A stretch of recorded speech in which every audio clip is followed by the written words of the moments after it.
Gladiators and Team Vitality.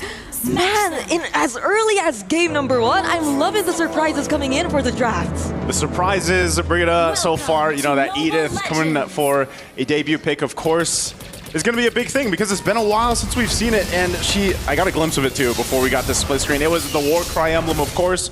She's going to be a threat, you know, whenever she pops that Primal Wrath to be able to pump out some extra damage, but this is also the matchup that I can't wait to see, the jungle between Nicolette and, of course, Vival. So this is gonna be great. Yeah, and I mean, we're already talking about matchups too. I feel like every single one needs to be mentioned, even the roamers.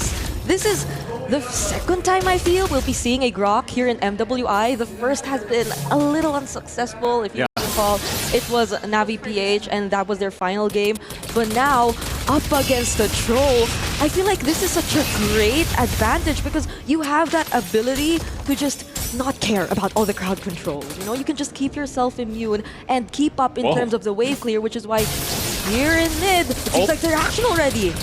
Yeah, a little bit of action. No level 4s though, exactly, so there's going to be just some poking, but you saw that. Before that, we got a glimpse of the mid lane, the gold lane.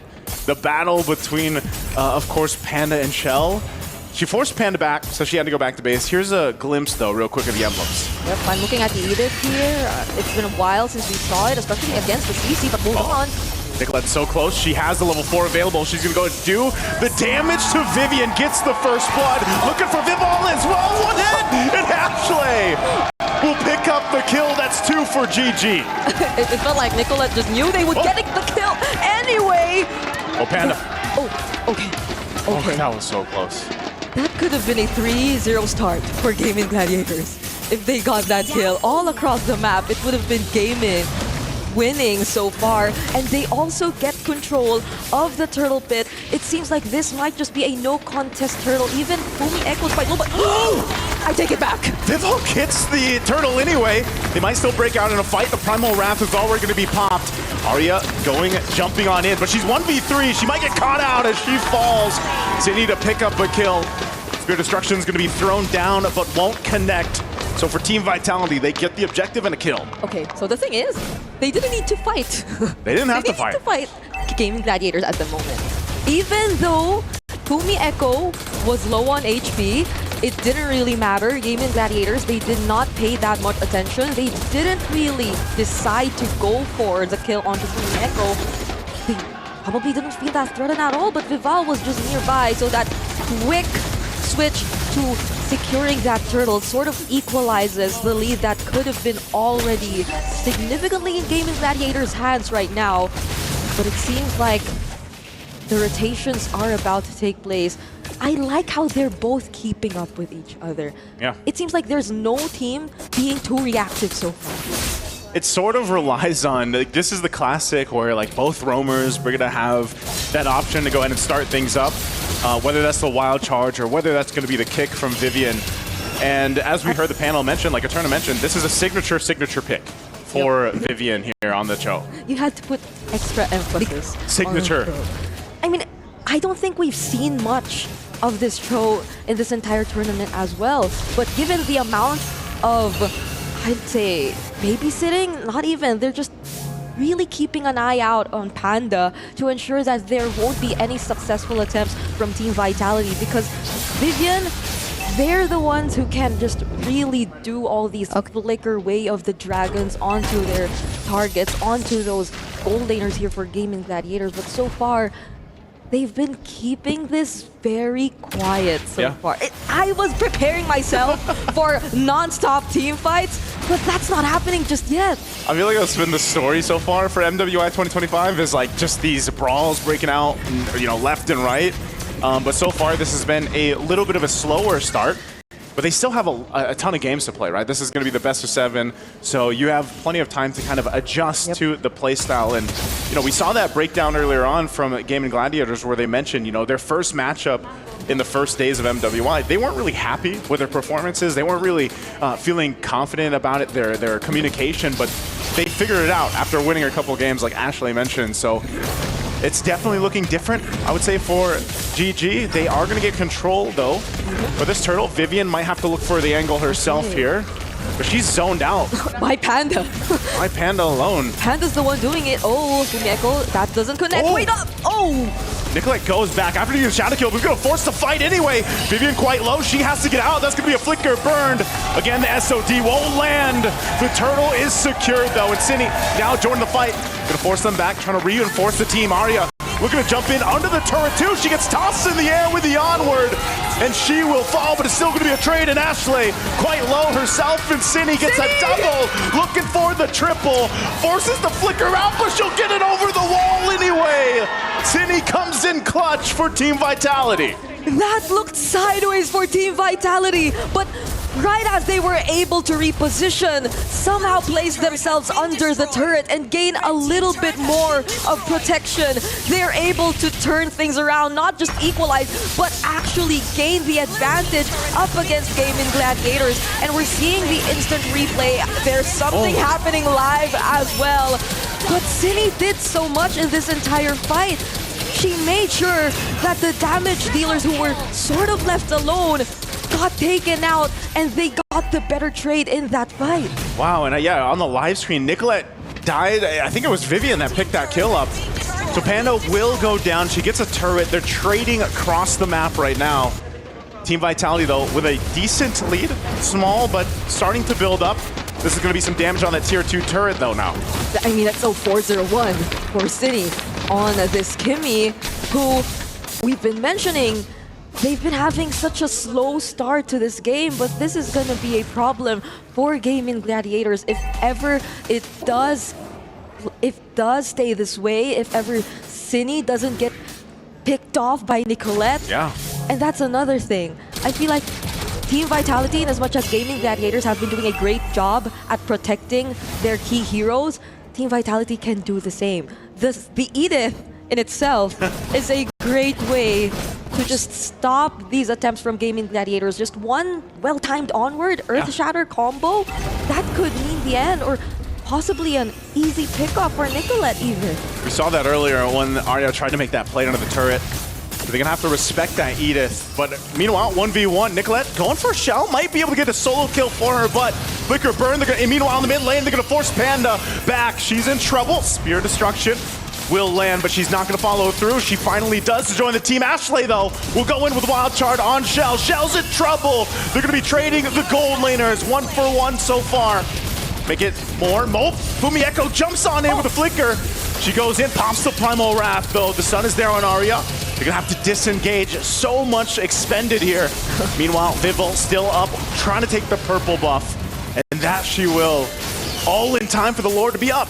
Those were all for a 1-for-1 trade, by the way, between Panda 1 as well as Chell. So the gold laners went down, but that was such a well-timed wall placement here by Ashley. If it weren't for that, I don't think it was a huge miscalculation from Chell even. She just went in with the SOD when she knew that the other members of Gaimin Gladiators were already trying to walk away, and she was trying to join in her, or regroup with her teammates in that disengage, but that wall just stopped her from doing so. So now we're looking at the in-game equipment so far.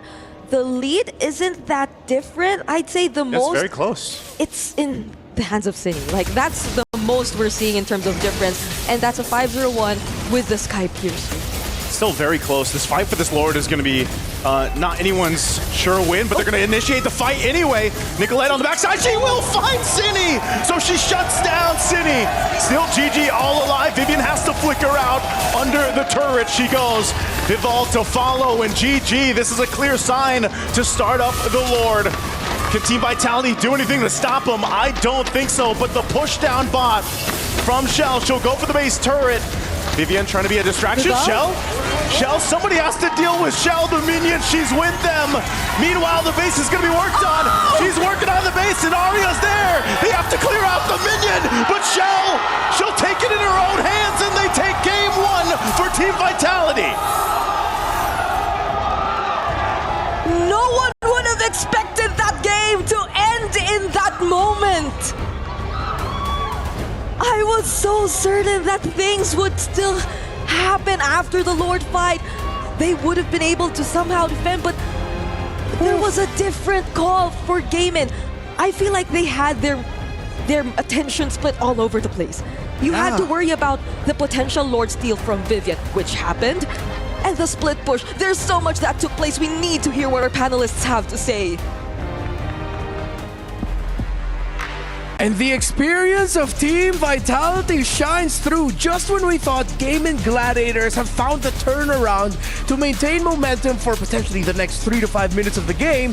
Team Vitality with a split push, and it seems like, looking at it from outside the box, that Gaimin Gladiators had a breakdown of miscommunication. This was a glaring thing that we saw from GG a couple of times in yesterday and the day before that. I forgot which match it was in particular, but that was one of the main things that I wanted to highlight about GG. Housekeeping.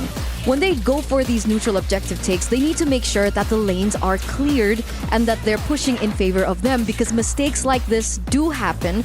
But yesterday, nobody was able to capitalize but a team like Team Vitality will look for these openings and these windows, and they will take advantage of it. Now it makes perfect sense as to why they got the Moscow for Team Vitality, because again, for GG, they're known to be heavy on team fights.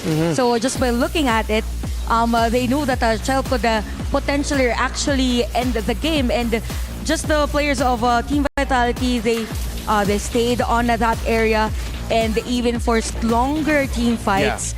For Gaimin Gladiators, hence that space for the split push. And I think there was a bit of a miscommunication, because it was kind of delayed as to when the players from GG was to defend the base. Yeah, and with that game ending at 9 minutes and 36 seconds, I believe that re-breaks the record set again by Navi? Or they're both at... I think they're both at 9:36. All right, so just a second shy of achieving their goal of breaking the record set by Navi PH. But yeah, it looked like there at the end, the members of Gaimin Gladiator seems to have overheated a bit, because there was a split moment where actually Sayori, the one furthest in the formation, could have gone back and recalled and then helped clear the minion waves.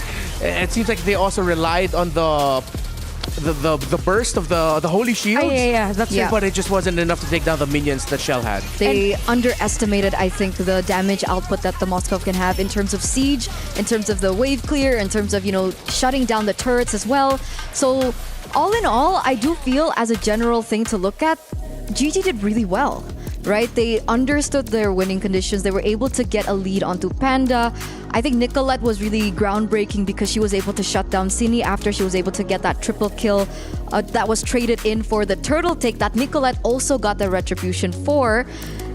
It's just these small mistakes, and I don't think that GG will make the same mistake again in game number 2. Yeah, that's true. And to add actually on the aggression of Team Vitality, or the way they played the game, I think for Cine here, she had the edge over Sayori, because of they both had the Mystery Shop or the Magic Shop on their emblems, but at the same time she had this 1 point something lead as compared to the Setyan. So it means at least one item.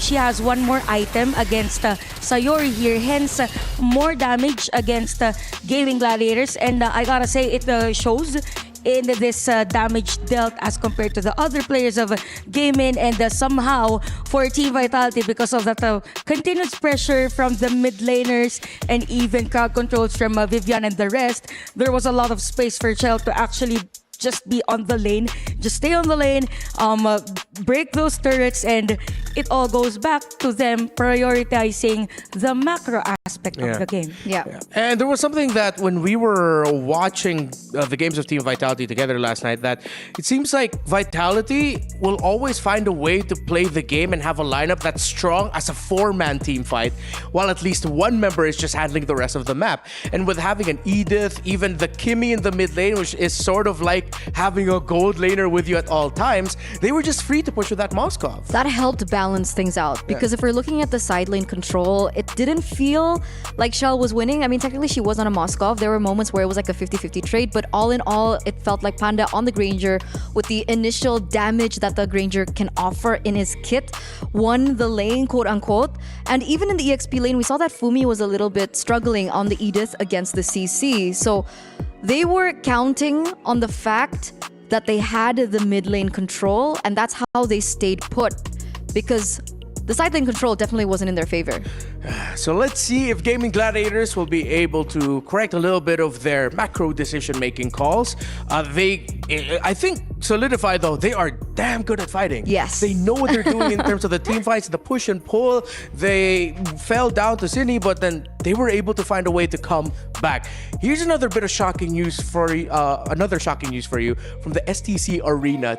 Faker and T1 has just been eliminated. They lost their game. They were swept 2-0. They lost to AG, and they are eliminated from their run of the tournament here in the Esports World Cup. So T1 will have their eyes set at getting points through other titles because they've already lost their main chance here. Again, falling to AG, AL. They defeat the best team in the world so far.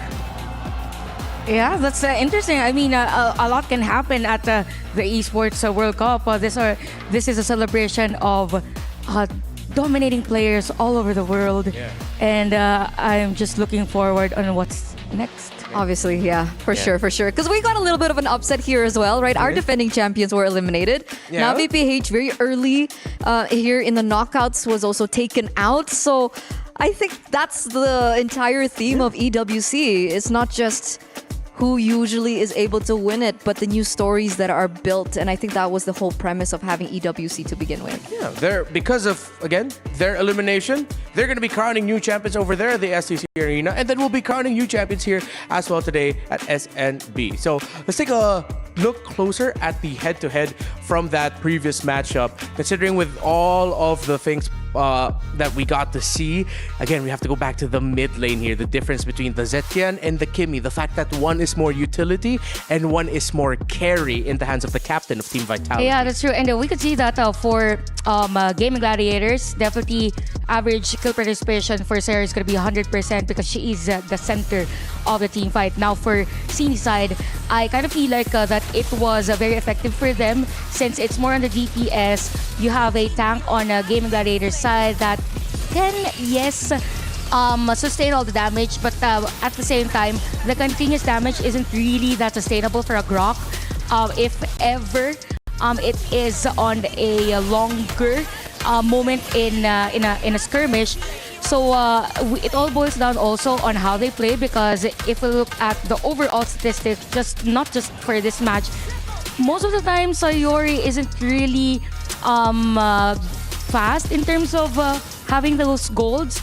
I mean, she's currently at 12 as compared to Cine that is at level, who is higher than her. So there's a 200 difference most of the time in terms of the average. So having high DPS hero for Cine is really great for Team Vitality versus a hero for Sayori that is more on AoE. That makes sense. In an era where magic defense items aren't as great, having a mid laner that deals damage will give you a lot more leeway to hold control over the early game, and I think that's what we saw. And luckily enough for Cine, her on the Kimi allowed her to weave in and weave out of these team fights a lot. The DPS was there, and that final push that she was able to get that final triple kill on as well, flickered in very aggressively. It also reflects how aggressive Cine can be as a mid laner. So now it really looks like Gaimin Gladiators have another problem they have to sort out: the Kimi in the mid lane, that option. Because it seems like with getting the Kimi, yes, you sort of don't have to face off against the total map control pressure that, say, like a pick like Farsa brings to the table. But then now you have to worry about Team Vitality readjusting their strategy, where instead of playing to support the side lanes, most importantly Shell, they left Shell to her own devices, told Fumi Echo, all right, Fumi, you're gonna have to join us as a tank. I know this isn't usually our comfort, but don't worry, we have the Kimi in the mid lane. And Fumi's probably like, okay, go, sure, why not? And then they were able to get the win. So we've talked about a lot of players here, but of course the highlights heading into this series is of course the matchup between the mother of Gaimin versus the mother of tanks, Ashley versus Vivian, where in game number 1, where we saw the Grok in the hands of Ashley, a debut pickup for her, but then Vivian suddenly showed up and surprised with a Cho pickup, able to get her signature. I really like the difference in terms of the statistics for both players, because if you look at the number of games played, definitely Ashley has a lot more compared to Vivian's, but the KDA is very near. So it means that for Ashley, they are really teamfight centric as a team. While as for Vivian's side or for Team Vitality, I mean, the side lanes are being covered, but at the same time, they put pressure on the junglers, like their mid tier is there. So whenever there is an opportunity for Gaimin Gladiators to initiate, then you have the answer for Team Vitality.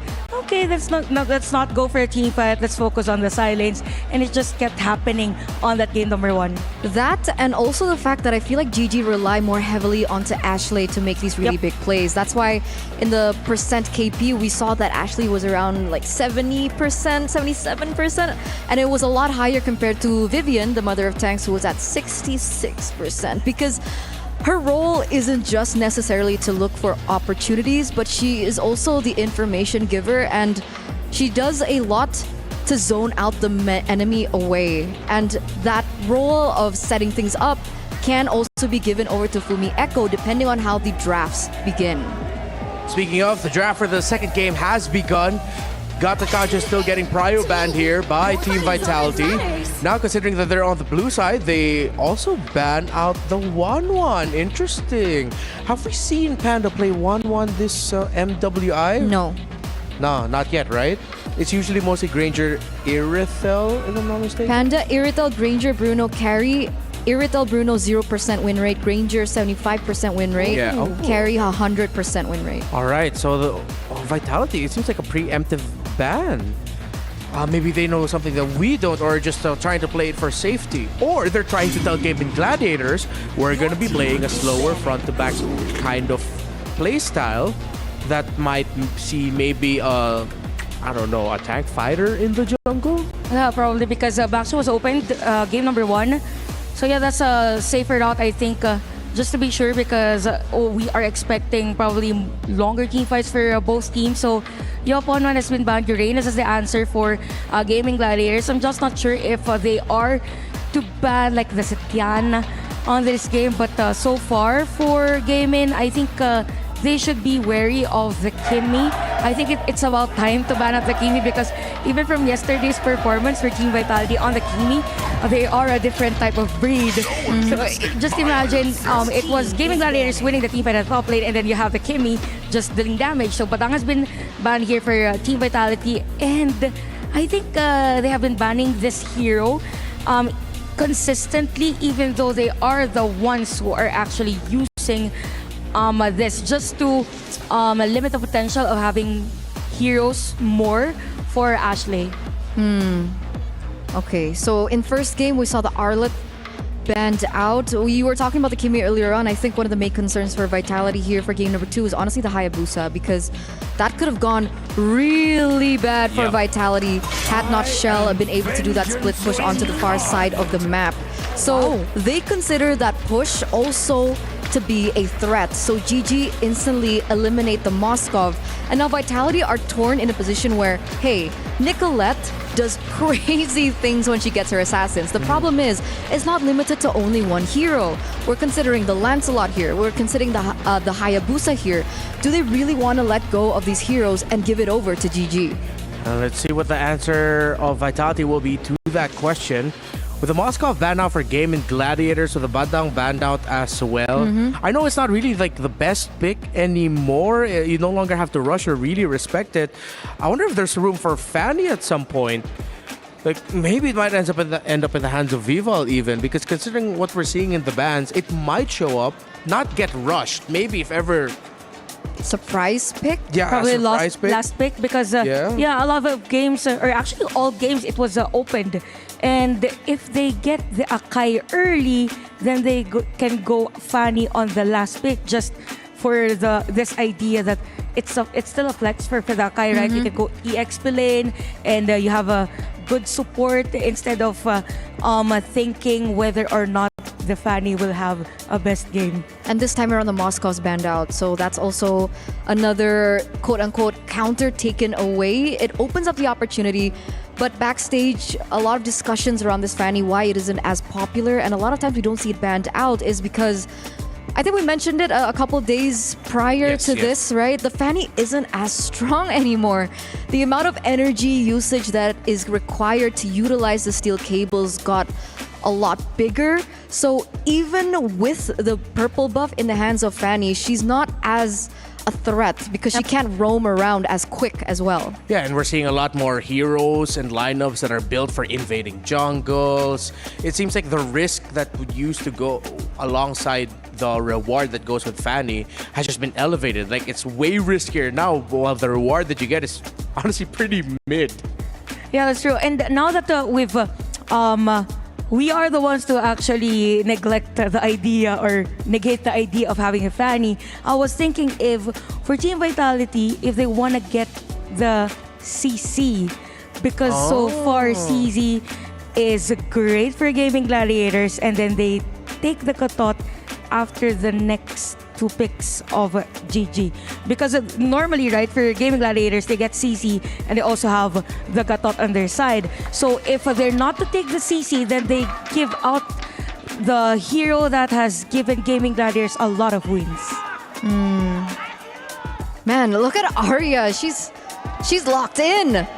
Super locked in. Oh, that's Midnight saying hello to the fans. I think there's a lot of Gaimin Gladiators fans in the building here.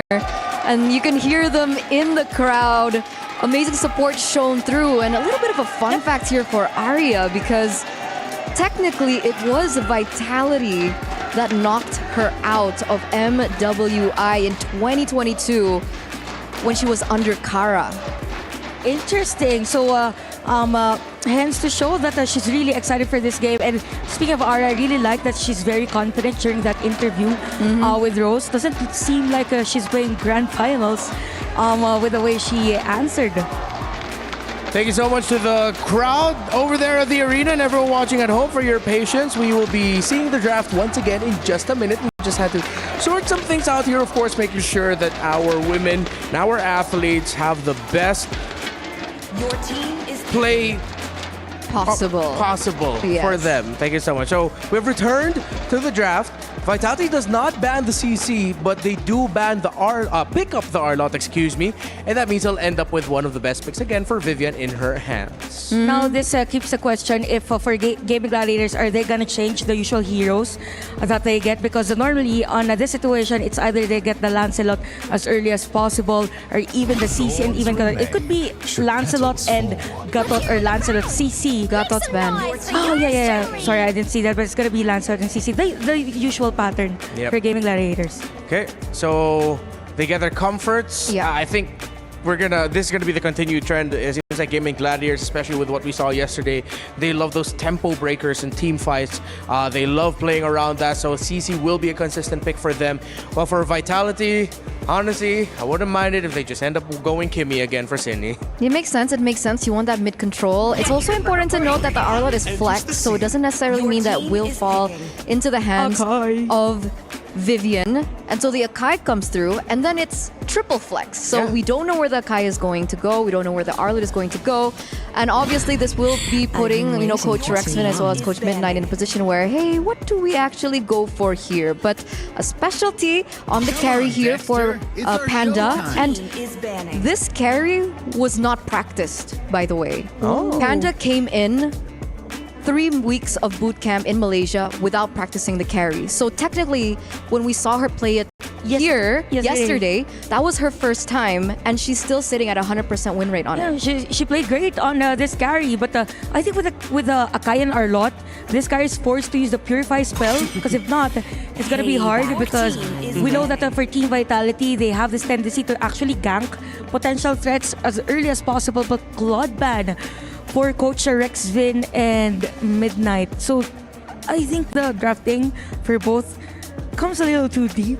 Yeah. I mean, It's a little bit deep there for Team Vitality. While for Gaimin Gladiators, it's still very much their tendencies that we're seeing right now. The link gets taken away.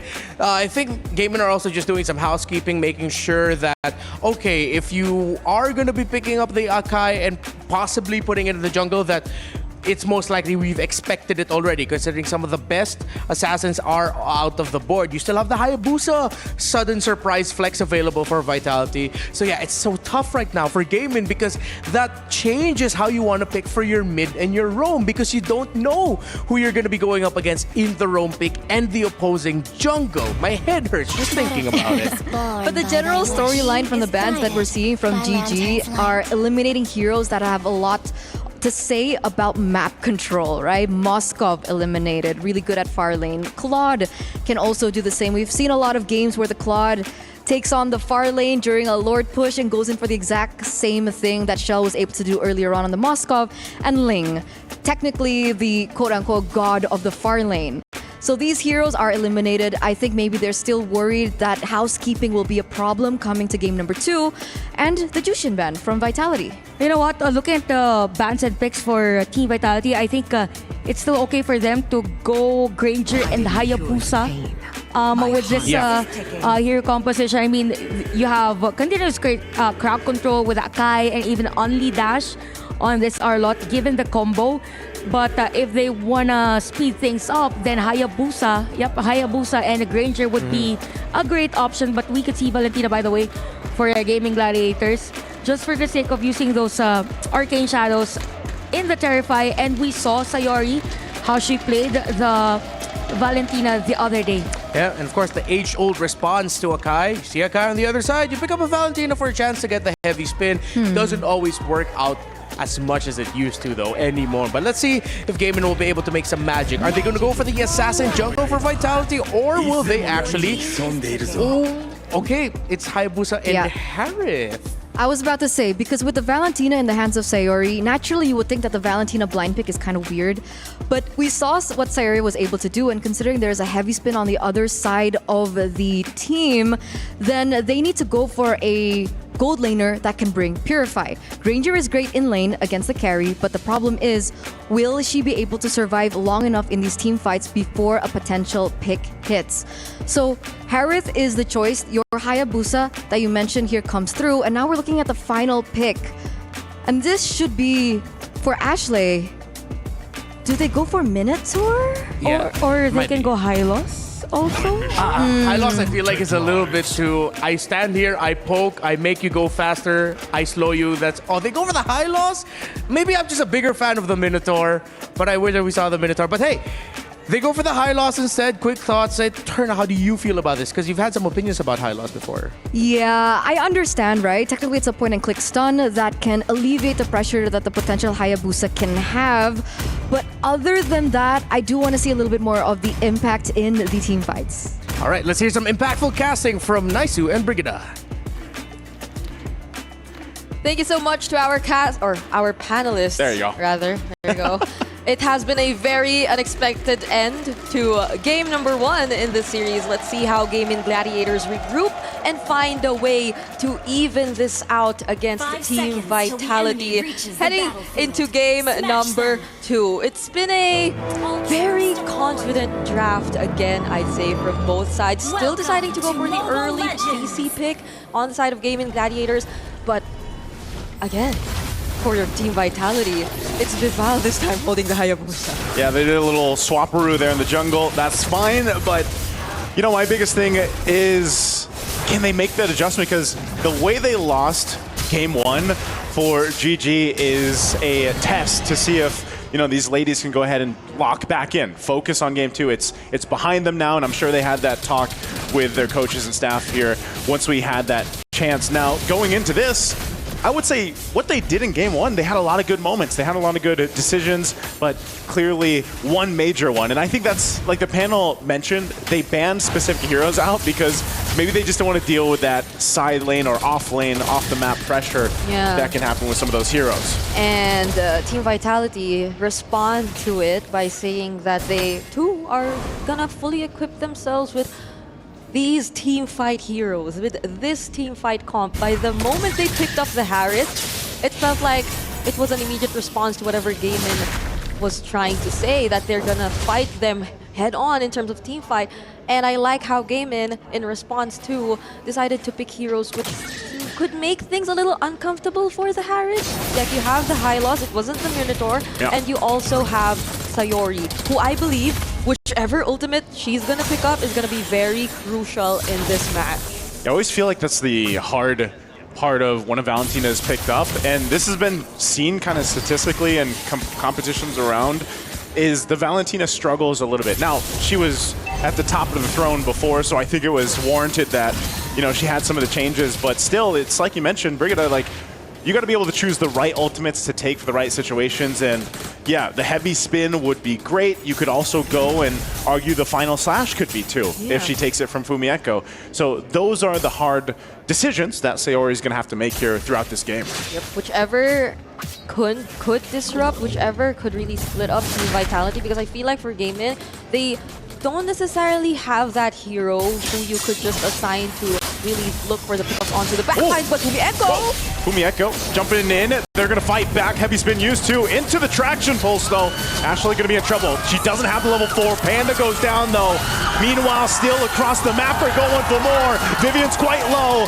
Ashley can't hunt. Cine just playing around the wall, and now Vival joining the fight will swoop down and take the turtle.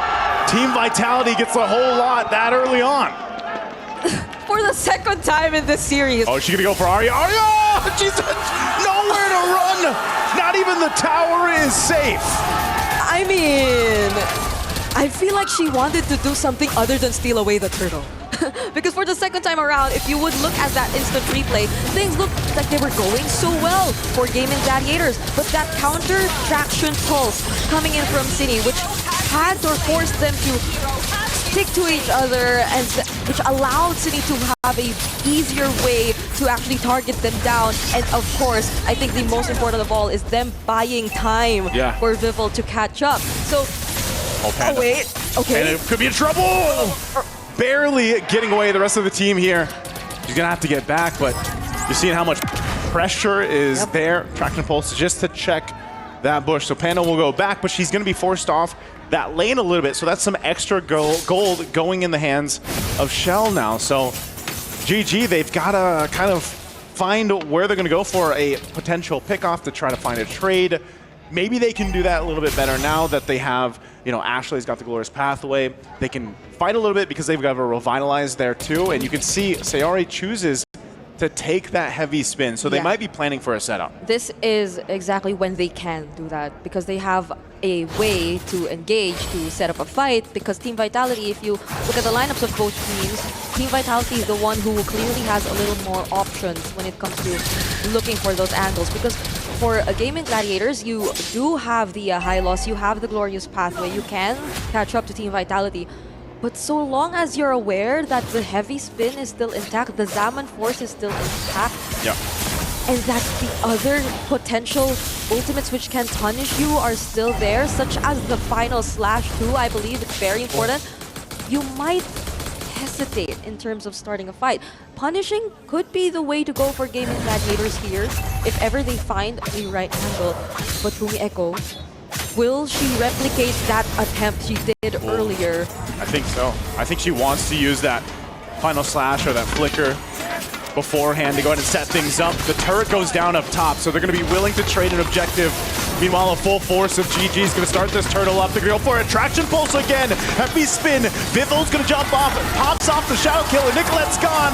Turtle secured for Team Vitality. And now, GG on the run. Panda can't escape again as she falls. And Sayori and Ashley, no choice. They're left alone.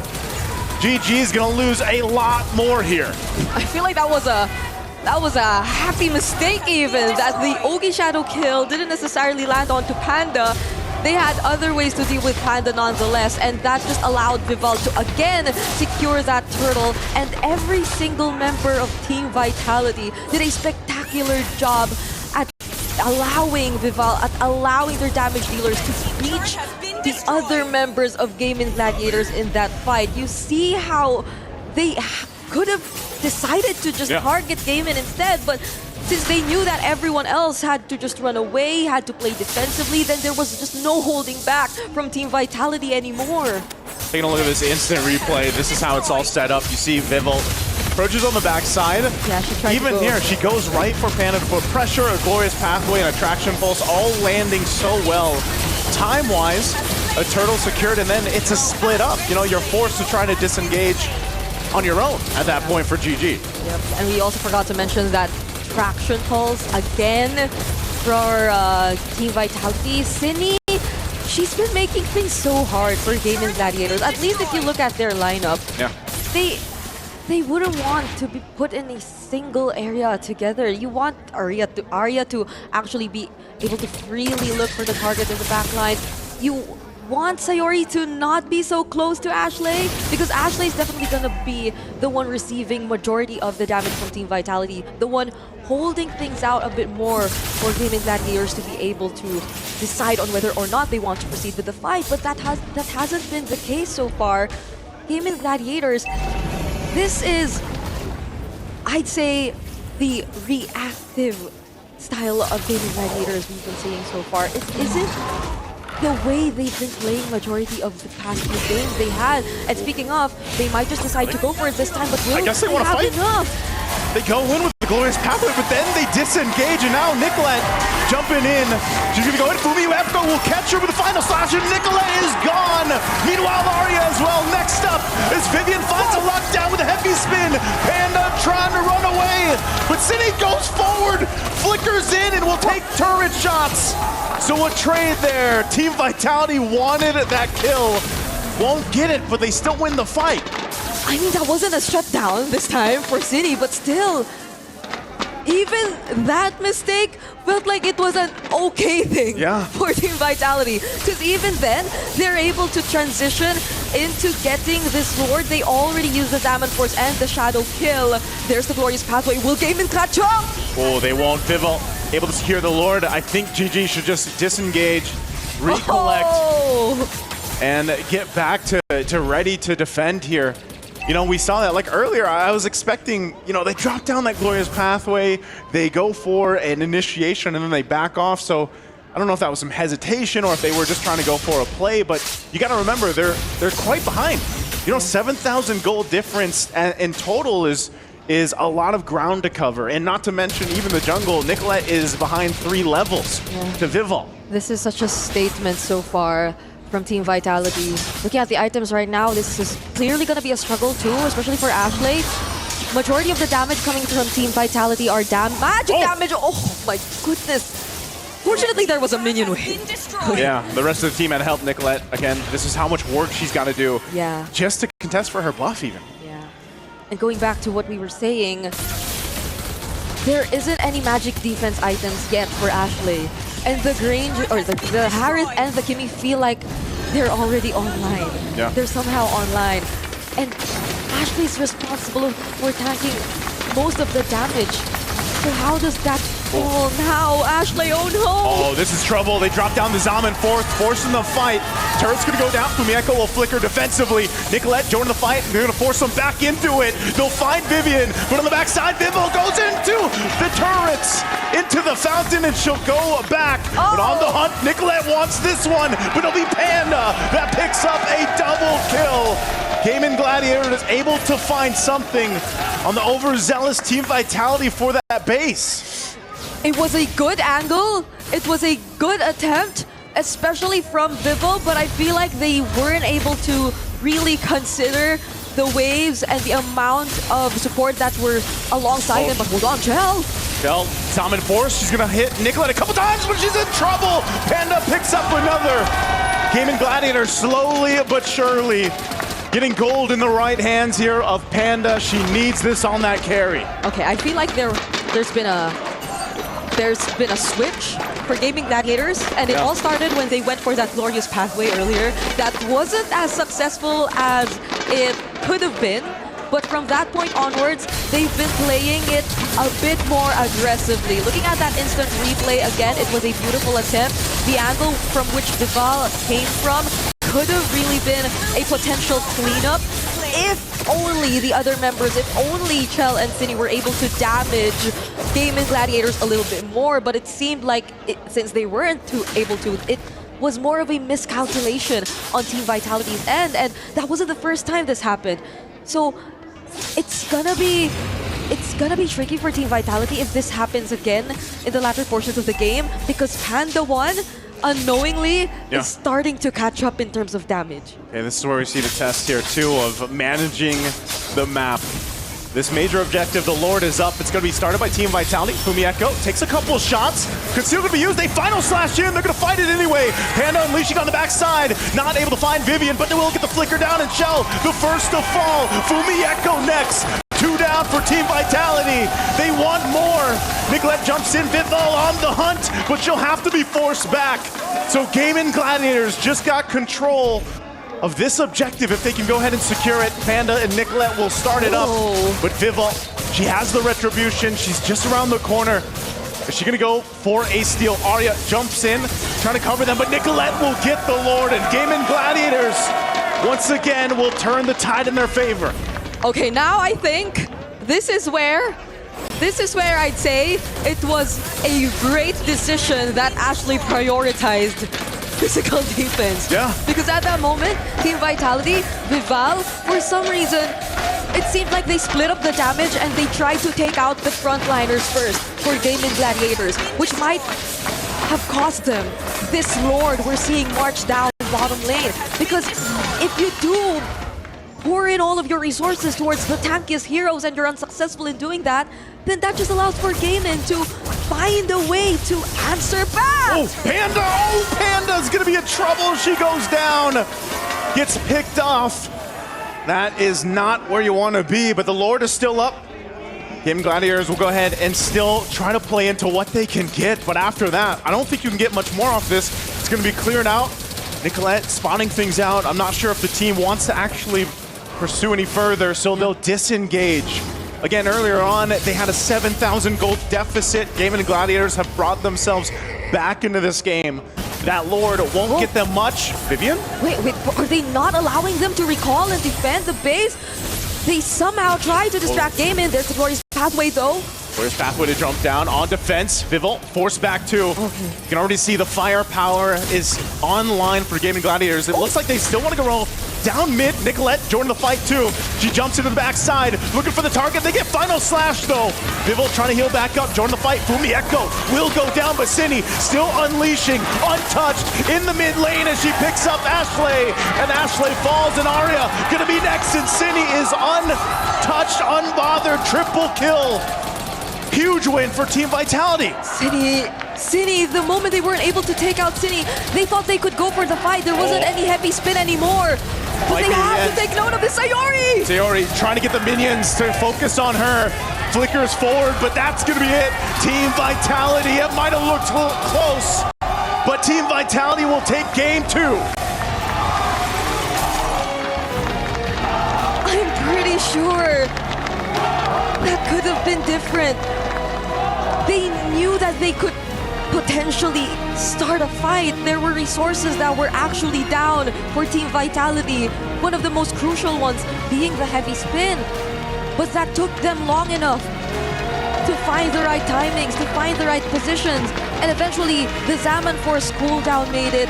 Cine was just free to do the 3 hits. We have to hear what our panelists have to say about game number 2.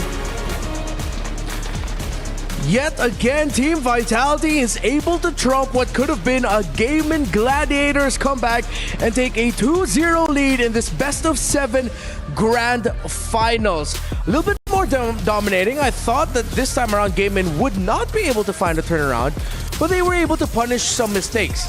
Up until Vitality delivered an even bigger, deadlier, game-ending punishment in the final team fight. Yeah, and we could see actually that early parts of the game, it is actually Team Vitality winning the team fight. But at some point, the mid-game, there was a nice setup play from Gaimin Gladiators. And I gotta say, this Valentina pick actually made sense with those heavy spins from Sayori's IMU.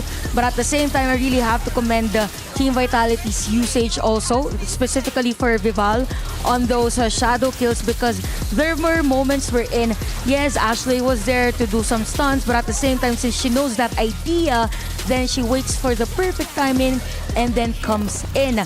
But I kind of felt like for Chell and Panda's laning, if this game stretched into a more longer game, it would be a lot easier for Panda. Technically, the Harith also has a little bit more to work with in the late game as well. I think at the final bouts, we finally saw her pick up the Holy Crystal, so that's where the burst damage was coming from. I guess Wind of Nature wouldn't be as efficient for Harith because technically, you know, the Kimmy does differences of damage that can penetrate through the Wind of Nature, so it does make sense. All in all, I don't think that this was a clean game for Team Vitality, despite them being able to get this win.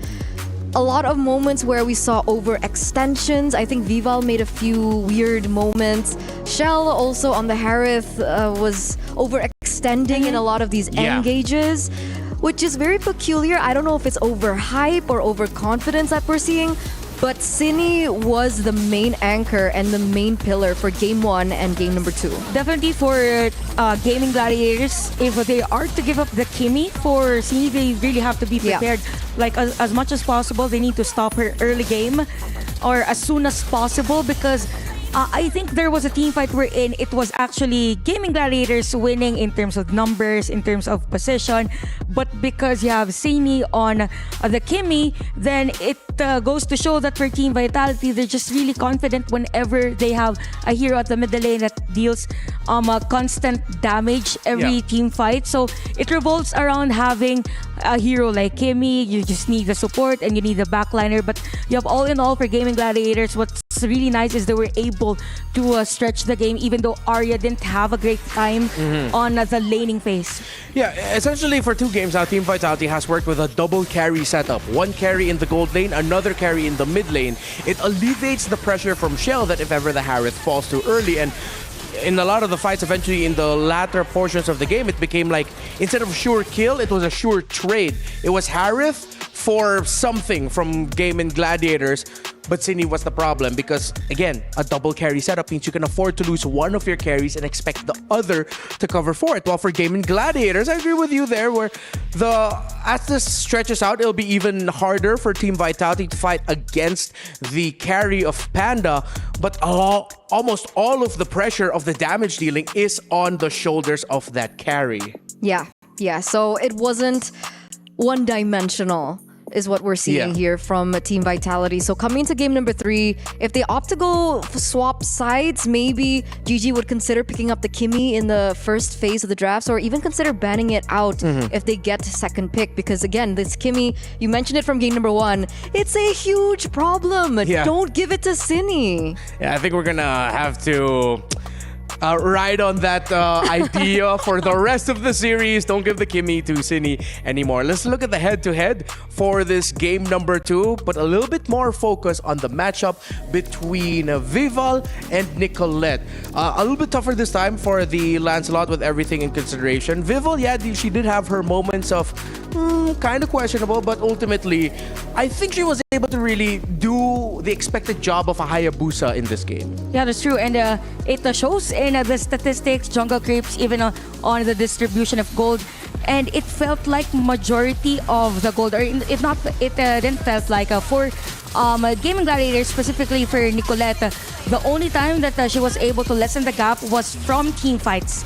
Them being able to actually secure kills against Team Vitality. And because of that, for Vival, she actually controlled majority of the areas of the map.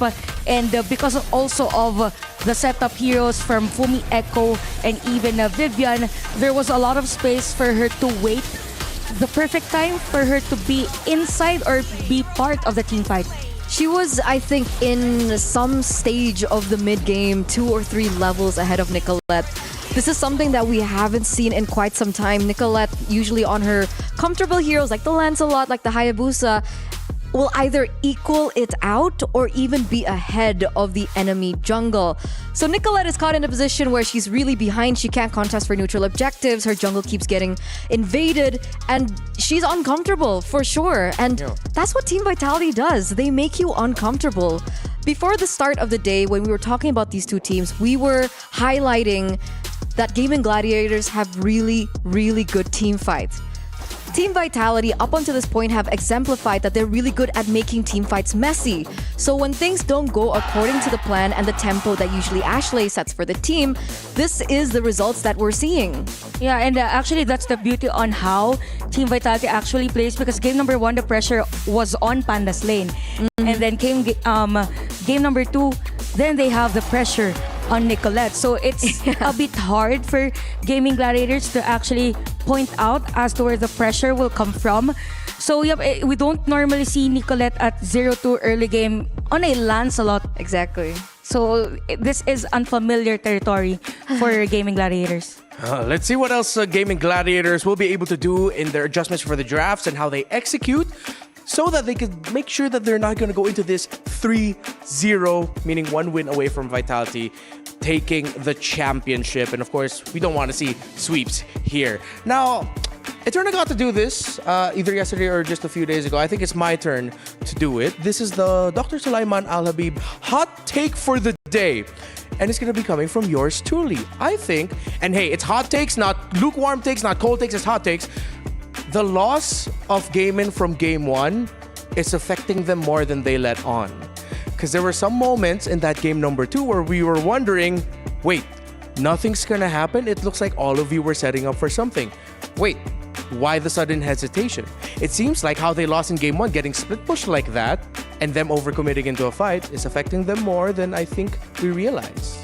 Oh, so it's mental now for this lady. So sometimes the pressure keeps getting on, it piles up, and then you want to do something, but the outcome doesn't go the way you want it to be. So we're looking at Ashley then, right? I'm looking at the entire Gaimin Gladiators. I don't want to single out someone. I mean, I saw it. She opened up the ult from Hylos.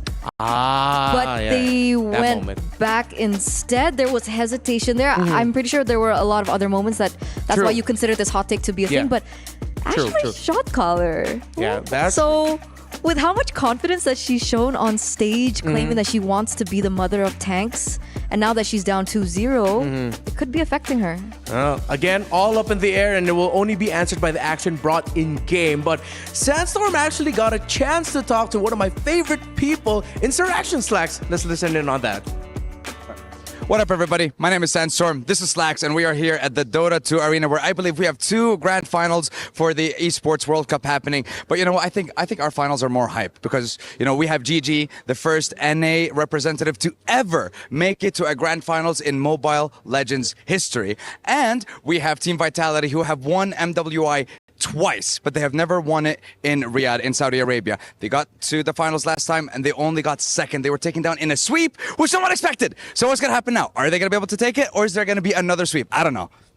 That is actually much better than what's happening in Dota. I'm going to be real with you. That's a storyline. GG has a good team and they're from NA. You bang-bangers know what you're doing. We got Falcons, local team heroes. That's great. Big ups to Falcons. Then we got Tundra, whose interesting characteristics are existing. So I want to go watch Mobile Legends Bang Bang. I couldn't care less about my stage. Bang Bangers, I'm coming, baby. Get that Layla out. Bam, baby. You know where it's at. It's happening at the SNB Esports Arena. Make sure you come over for the grand finals. We'll see you there.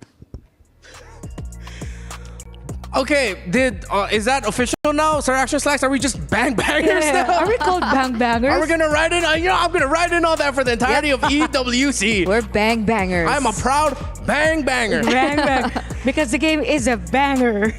Never mind. Yeah, It's banging. It's banging. Don't retract it. It was good. You dropped a good line. Why do you have to suddenly? You have to be confident. Be confident. Don't hesitate. Don't hesitate. It took you time to digest what I just said. That's why it's good. Yeah, okay. We value your feedback, Chantal. Of course. And I value your feedback. Yeah, so don't forget to scan our QR codes on your screen. We'd really love to learn more about your experience with the Esports World Cup so far. Please fill out the survey. So, of course, future iterations. And hey, EWC is a long event. So as the event goes on, we can continue to improve. And hopefully the improvements we can find as well from Gaimin Gladiators across the board. And it's not like we're asking for big game-changing improvement. It's just refinement at this point. Because again, going into this Team Vitality Arto experience, they are incredibly refined. Yeah. While for Gaimin Gladiators, it's like a tougher ask for them. Like you're in the middle of your grand finals and we're asking you to, hey, just like, refine this, refine that, refine this, refine that. One of the major headlines coming into this particular matchup is the fact that Team Vitality have been together for 3 years. Alright. And they have been competing competitively for 3 years. Gaimin Gladiators, on the other hand, have been together for 3 weeks. And it was actually during a boot camp in Malaysia. So it feels like for Gaimin Gladiators, since sometimes they have this tendency to overthink, then maybe they don't see the big picture in terms of the draft. Definitely, my question in mind, are they gonna give up the Kimi again? Yeah. I mean, Kimi has been a headache even for TLPH yesterday. Now even game number 1 and game number 2. But I'm not sure for GG. They've been very consistent on giving this out. But definitely the respect is there for Team Vitality as they ban out Uranus. We're seeing the exact Gaitot. Okay, exact same bands are coming through here. And interestingly enough, GG has opted to go for second pick again. So are they going for a Kimi ban instead of the Moskov ban in the third place of the bans in the first phase? Actually, that I'm not sure. But I think in terms of we could focus actually on the assassin heroes. I think GG plays better with the Hayabusa, even though we've seen them play well with the Lancelot. Yeah, we've seen some hella Nicolette highlights. Yeah, on but the, with the on Hayabusa, Lancelot. I think they had this more potential actually to just have this somehow lessen the number of players before a team fight. It's like game more number 1. Yeah, like more consistent impact from a Hayabusa is what we're getting from that. So, yeah, I think I'm gonna have to echo that statement. If ever it's possible for Gaimin Gladiators to rush pick that Hayabusa, get it right away, maybe they should. Badang gets taken out by Team Vitality. Gaimin, you know what? I'm really just gonna have to go on the please just ban the Kimi. There we go. Thank you, Gaimin Gladiators. But now, since this has been the ban, Baksha's been open, but I don't think they really prioritize that much. It seems like on the hero. Baksha doesn't exist anymore between these two teams. Like he's just gone. Now for Team Vitality, They could go Arlet again. Yeah. There. so for Gaimin Gladiators, we've mentioned about the difference in terms of the jungle heroes. Yeah. But I think they can also use Baksha on other lanes. So Haya Baksha. I'm honestly thinking Haya Granger, but that's just me. I think out of all the picks possible right now for Gaimin Gladiators, I know we were talking about the jungle and potentially swerving the Baksha. If ever and someone's gonna end up with Baksha in their hands, it might actually be more Ashley than Arya and more Ashley than Nicolette. I think they could just put that into the roam instead. But I think considering that there's an Arlot on the other side of the board, it's already so difficult to play a Baksha if you're going to be playing it roam. Because Baksha, yeah, he can be annoying. He can get around the map really quickly. He can harass you with damage. But then it'll be so easy for an Arlot, if ever that's going to go into the roam or anyone in the roam in mid, to just punish the Baksha right away. That might actually be more of a detriment to Gaimin with picking that up. Yeah. Is Ashley okay? Like generally? Yeah. I think they're just waiting for the next hero. She looks really tense. She looks really, yeah. really, As really compared tense. to the previous game. Yeah. I'm not good with reading body language and all that, so I'm gonna leave that up to you two. I'm not so good with psychoanalysis. Maybe she's just focusing, right? Yeah, she maybe. could just be focused too. Yeah. Optimistic. Half glass full. Yeah. Okay. So now You that just need a little bit more optimism. yeah, maybe she's just what should I do for the next game? Yeah, And because right, we've mentioned about she's the center of Yes. the team. Yes. She is the shot caller, so Yes. she need to do a reset. That's why I agree with what you picked up earlier on about the CC always being a constant pick here for GG. The problem is that I'm looking at is with the CC always a pick and the lack of hero pool coming in from Ashley, it really makes their gameplay one-dimensional. Like you know what to expect. Yeah, okay.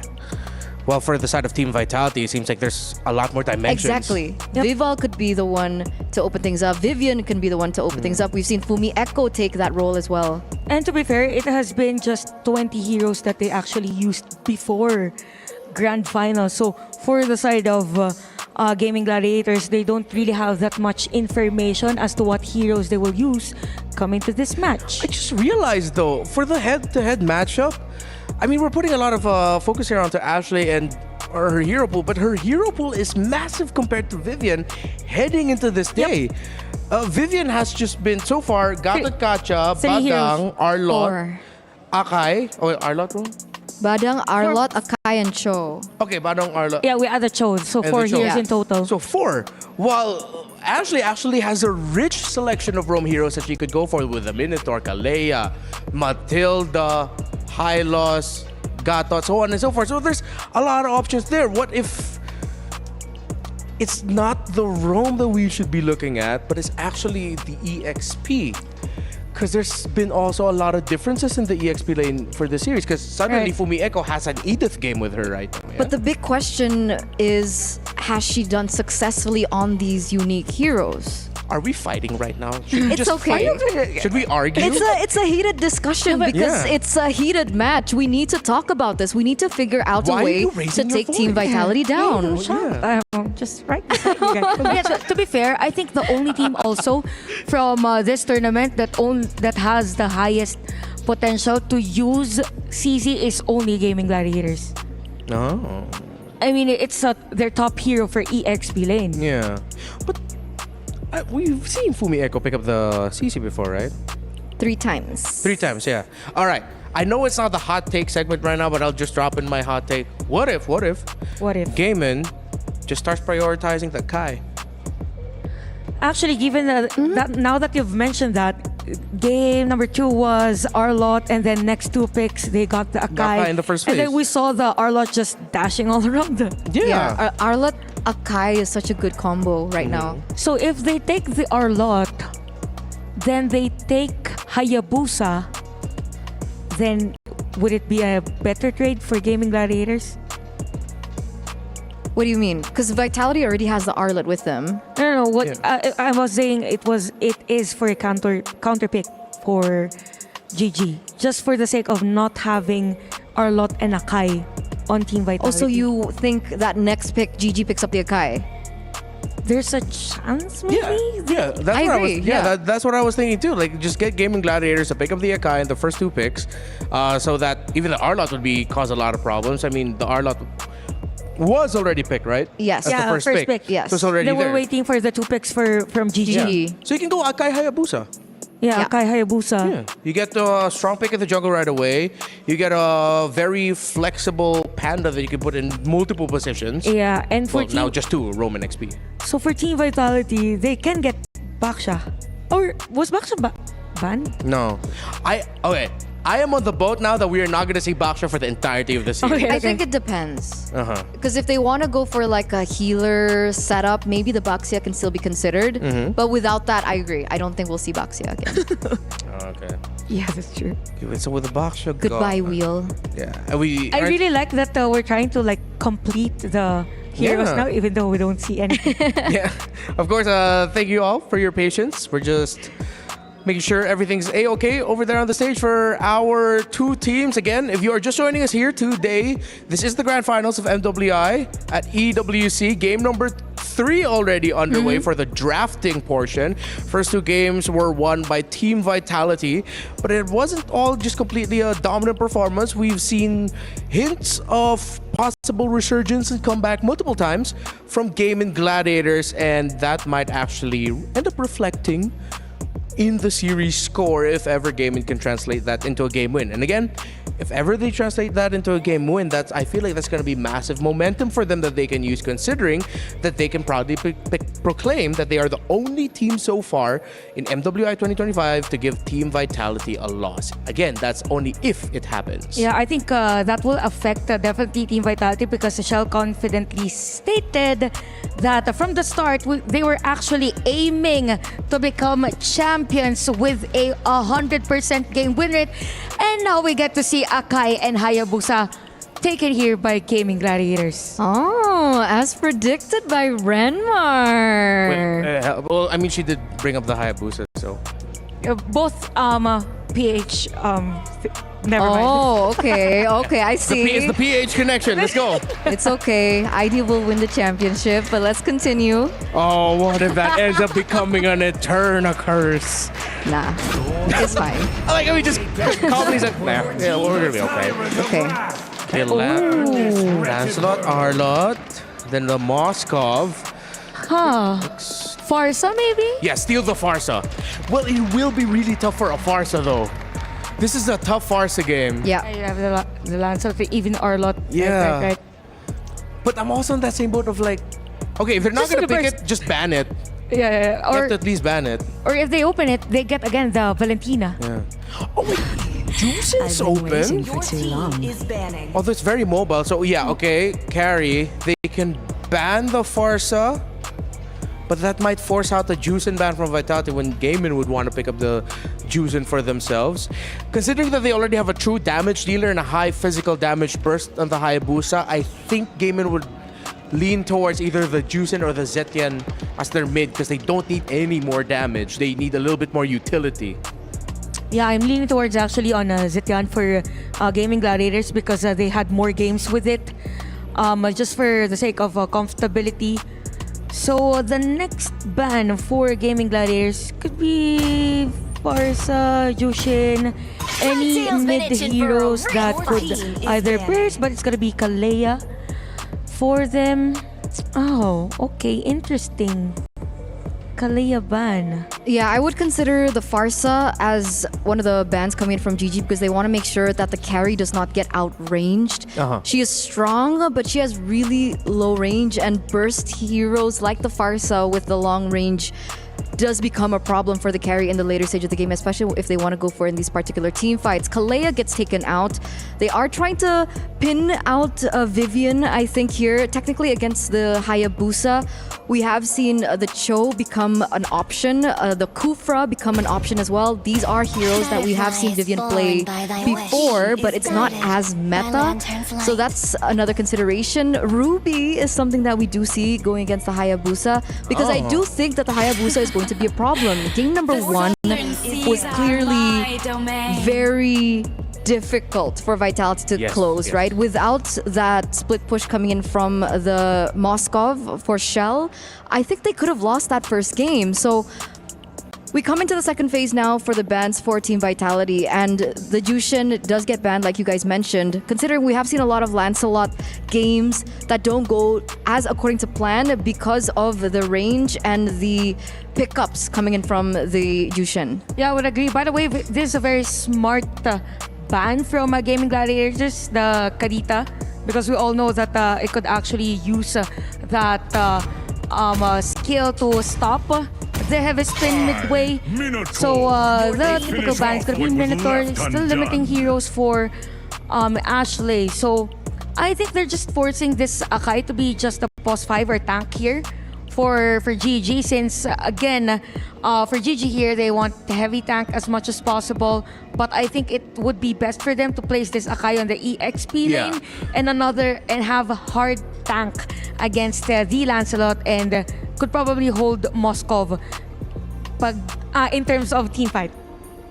Yeah, so 100% I think that guy does go into the EXP lane, considering that the times that they've shown it up, it was actually Arya who played it incredibly well, but it was paired up with a Badang usually, and so we might have to see a different combination for the Akai of Gaimin Gladiators. As expected, Zetian is going to be the mid lane pick for Gaimin. Now Vitality, still, it would be tough for them to pick up the Farsa, but I wouldn't knock them for deciding to pick it up. It still plays to their strengths and what they do best. What if they... I was thinking about Faramis though, but is it great for Team Vitality? I mean, just to counter the shadow kills and such, but they will lack burst early game. Oh, Selena. Yeah, I was about to say the Selena. The Farsa is too risky with this composition that GG has with the Hayabusa, with the Akai as well.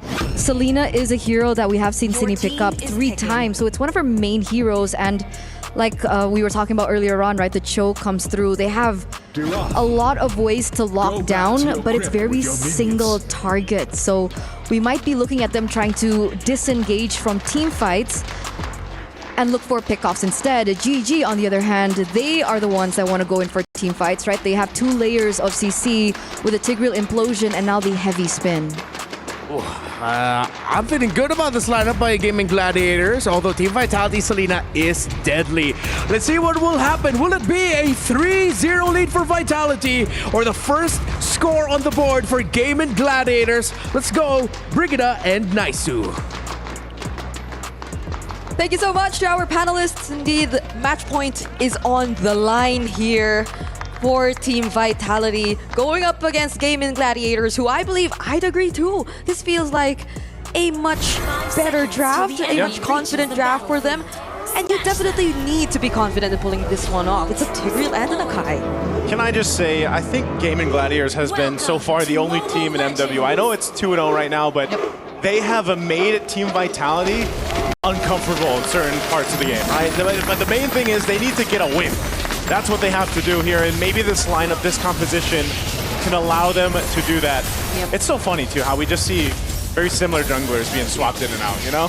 Yeah, it's just still going to be the Lancelot and the Hayabusa for this matchup, but I definitely agree. And we've had some time away from the Land of Dawn before heading back into game number 3, so hopefully, as mentioned by our panelists, Gaimin Gladiators have also had enough time to talk about the things that need to be addressed, because in the first 2 games we've observed a lot of things, I feel, especially in terms of the macro, their decision making and whatnot, and those are going to heavily matter for this one because they are going for a very teamfight centric comp, and they can't mess up in terms of targeting, in terms of priority if it's about that, but that's a nice force on the trigger. She's going to go for Shell. She gets the Purify.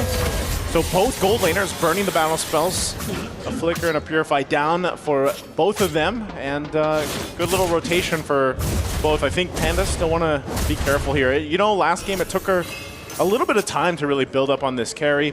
And it might be the case if she's able to build up faster, and then maybe it puts them in a position to contest some of these objectives earlier or have a better opportunity to do that. Yep, liking the fast rotations and the earlier rotations coming in from Team Vitality. But we have to watch out for Gaimin. This is a pull yourself together Tigreal that Ashley actually has. Also prioritizing the rapid boost. The setup might come soon, but okay, that was close. But just force out the Flicker, although Arya... Oh, Arya, she's gonna survive this. Oh, she pops the Flicker, but she's burning from Vival again. Little Impure Rage there too. Still the pressure, Ashley on the run. And Nicolette's gonna want to get her buff here though. I'm not sure if she's gonna pull the trigger on the Shadow Kill. She does, and she'll find Cine. Now looking for some more damage, but again, a trade though. Gaimin Gladiators will pick up 1. And just as we mentioned that you have to pay attention to the potential setups, Cine feels like the biggest problem now for Gaimin Gladiators. Always able to keep an eye out on where Ashley could potentially come from, and Ashley was the one who could have set things up for Gaimin earlier because Arya was forced to recall, and they probably had to wait a little longer before showing themselves up that early because they were clearly at a disadvantage. The kick is true. Spirit Destruction, Panda sees it. She's gonna back off. But again, the initiation, again, a final slash thrown out from Fumieko. She's gonna be collapsed down on a Shadow Kill's gonna be popped out. Fumieko 1 hit away. She goes back with a vengeance. Finally going down to Arya. Turtle for the taking, and Vival just around the corner, goes in, takes the turtle from under the noses. Now Nicolette on the run, she can't escape Vivian. The fight's still breaking out as Arya takes a little bit of damage, still forced out, but can't run away as Arya falls as well. Team Vitality again finds the win. How is Vival still able to stay alive despite all that? Oh, wait, Vivian actually gets taken down. Cine, she might just be in danger here, but is able to get out of the turret anyway. So she is able to keep herself safe. But going back, that was Vival, who, by the way, already got pinned down by the heavy spin. There was Sayori, there was Ashley nearby, Arya too, doing a lot just to try take her down, but it still wasn't enough. This is the this is the threat of Vival on the Lancelot, who, by the way, in case you missed it, secured the first turtle away from Gaimin Gladiators in game number 1 with the exact same way she did it here in game number 3. And they're looking for more here. Vivian out on the win. She does have the Way of the Dragon, but no flicker available. So she's going to be spotted out by Sayori. I'm not sure if GG still wants to look to pick a fight before the turtle comes up. Still a little bit away here. So they'll go ahead and get in position, but they find themselves 2K under now against Team Vitality. And this is the thing. You don't want to replicate what's happened the past 2 games. You know, you wait too long to try to turn things around, especially with a carry on your side. That's not going to be where you want to be. So they'll go ahead and get their resets in. Turtle comes up in 20, and you'll see GG kind of get in position. They have to play around this. Fumieko. Jump in. Fury the Phoenix is going to be used, but nothing after that. That is some insane pressure onto Nicolette. They knew that Nicolette was all alone, but now Gaimin Gladiators, will they still try to look for something? Oh no, just they're gonna go. Fumieko goes in again, final slash to be able to find 2. Panda in trouble, tries to get out. Vivian not able to find the connection. A heavy spin, but Viva will jump in under the turret. She doesn't care. Makes work and finds Panda, and now the turtle is up. You know how the Lancelot was just recently adjusted, which makes the dashes so much more easier. I never expected to see it be this smooth. Okay, SOD. Oh no, they go for it. So gonna go for it. Takes a couple shots. Fumieko making her way to final slash with the flicker. And Nicolette had nowhere to go. Team Vitality is not letting up at all. The buff's gonna be worked on now too. They go in, swoop it in, and it's Cine that gets the purple buff. Just as you thought you were safe. Even Nicolette, I feel like she already thought she was safe during that moment, but the flicker final slash just to secure that kill was too much.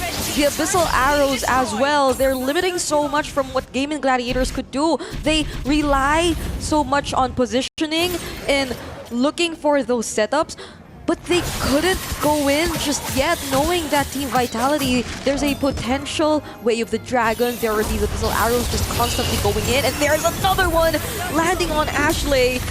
It seemed like Gaimin Gladiators are doing their best just to defend this tier 1 in mid. That's so tough. I mean, even when you try to get some space to work around with, you know, we always see this when teams are up against the Selena, dodging those arrows, watching out for those traps, and then she's got a purple buff on top of it.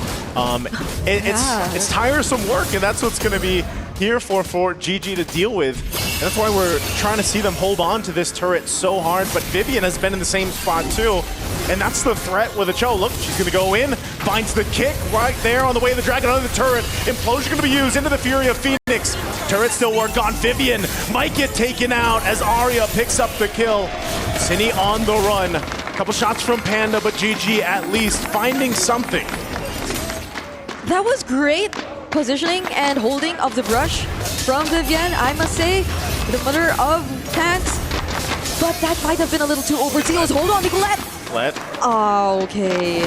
So yeah, going back, it was a great engage, but the follow-up might have been lacking. Here's a play. She goes in. Spear Misery there too. Cine in trouble. Panda, she's so low. She does find Shell. So she picks up one. Panda gonna be okay, but Fumieko jumps in, gets her ankles broken by Nicolette. But Nicolette gonna be fine. Ashley here to help. Fumieko still wants to go. Sacred Hammer gonna keep her okay. Nicolette has dealt with this pressure all game. And now the Lord is up. GG's down almost 4,000 gold. Are they in a position to contest this objective?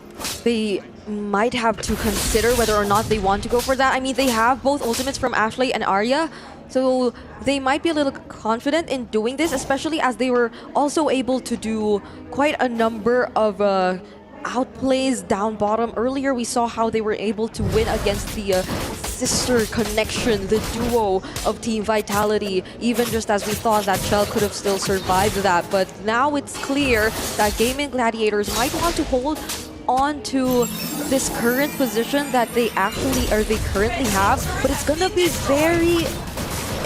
it could just be quick for Team Vitality to catch up. I mean, they just have to look out for the SOD, and then eventually they can catch up to the team fight. There's the conceal already committed, however, from Gaimin Gladiators, and they weren't able to find any targets. So that might be one thing Vitality could. Oh my goodness! Look at these two roamers. This is the standoff we've been seeing all over. Who's the real winner of tags? Well, right now it's Team Vitality has done a whole lot. They haven't lost a game yet, and it's not looking too good. Nicolette gonna be in trouble. She goes in with a shadow kill, forced to fight it out. Gonna pop the regen. Vivian will back off. Still a whole lot of limit testing between both teams, but with Team Vitality in this lead, they should be able to head and go get this Lord. It's already in position for them, but they still look to be respecting the lineup of GG. And the waves. The waves are such a huge problem for Gaimin Gladiators too. It feels like Nicolette always has to deal with it. And it's not like she could show herself up too far away from the base because Vivian is always accompanying Chell. Yeah. So one crucial mistake from Nicolette could cost them the objective, could cost them the Lord. And you know how decisive Team Vitality is, but they go for Vival. He's gonna jump in. Implosion already used, but it's Vival. Maybe not the target you want to be going for here. Waves are pushed in on the bottom side. Look at Nicolette, she's in trouble. Show will pick up the kill, and now she's just gonna push the turret down. GG has no choice but to respond. Spear Destruction gonna be used, and they force a fight as Arya goes down as well. This is what we've been saying. The waves, they're too difficult to manage.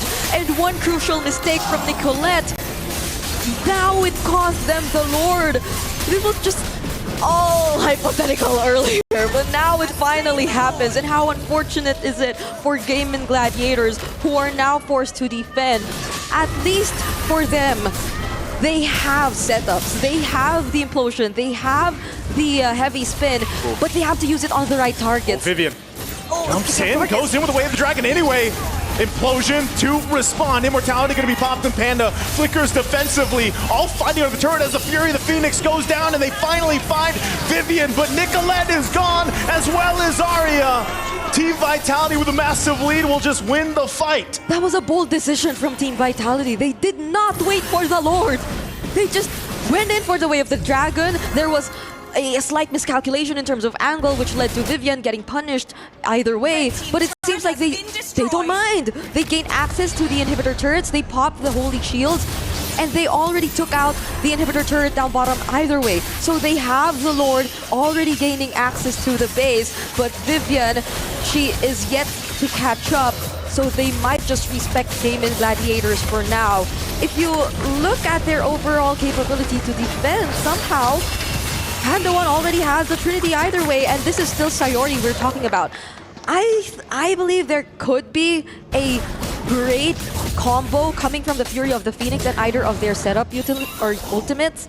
They just have to time it well enough. But Team Vitality, they might have just learned from their previous games. They do not want to give that opening anymore to Gaimin Gladiators. Yeah, this is the troublesome part, though. You're finding yourself 8,000 gold behind, and Gaimin Gladiators lineup, when they're looking for, say, to follow up on Ashley's implosion, you know, are you able to actually withstand what, even if you get a pick off, it's like, are you able to withstand that fight after it breaks out? And that's the biggest question for them, because yes, Panda might have that trinity of items, but the hardest thing is surviving, you know, and Team Vitality right now with this kind of lead, they have so many options to go at off angles, especially when you throw in Fumi Echo's R-Lot. That's what we've seen her do time and time again now, twice throughout this series, and she's been on point with the final slashes. Yep. Keeping the fights long enough, allowing for Panda to deal the damage and survive. But how do you do just that? Look at Ashley, even with just 1 or 2 abyssal arrows, it's brought down to half HP. But wait, they don't know where Nicolette is. They deny the purple buff either way, though. Oh, it didn't matter. Oh no, and the abyssal arrow too. See, there's just an endless list of problems for Gaimin Gladiators at this point. It's like a checklist that they're constantly looking for, because it's either, you know, the arrows or the final slashes like this. This is why I was saying, you know, and I think our panelists said the same thing. They shared the same sentiments when that Selena came through. It's a constant battle to watch out for these arrows, to watch out for the traps like we mentioned. And, you know, you take a couple of those shots, that bit of health that is burned down could make a difference right now in the fact that they're facing a huge gold deficit, and even the conceal being used. You know, this is tough for Gaimin Gladiators. They're going to have to pull out a miracle, really, to get in a position to contest, or maybe they just defended the base here. I mean, even if you try to think of other areas where they can come from, the other surprises they can have to... Oh, there they go! They go in, they find the lockdown this time. Fumieko taken out of the picture. Could they turn it around? A Spirit Destruction goes forward, but then Shell still on the bottom side. She joins the fight. They're going to find Nicolette, and now Arya in trouble. Flicker is on out, but Shell will find her. Cine getting the kill. 2 members down for Gaimin Gladiators. And Team of Vitality will take that, and they'll go for the Lord. Vivian just goes back to her post. She just makes sure that the other remaining members of Gaimin Gladiators are not able to go any further. Oh no, Ashley though, she's Ashley. right here! Scoops on forward. Vivel on the hunt for Ashley. Fury the Phoenix could be dropped down. Shell 2 checked by Panda.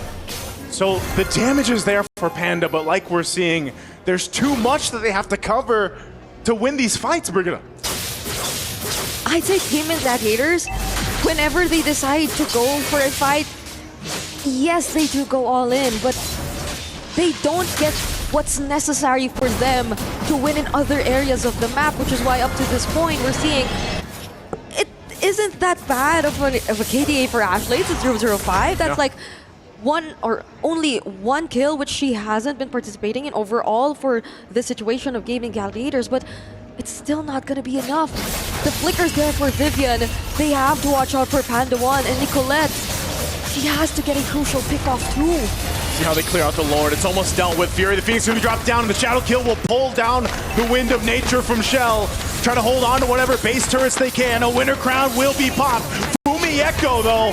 Panda picks up a kill. Lord has already worked on in the last base turret. Gonna be close to falling.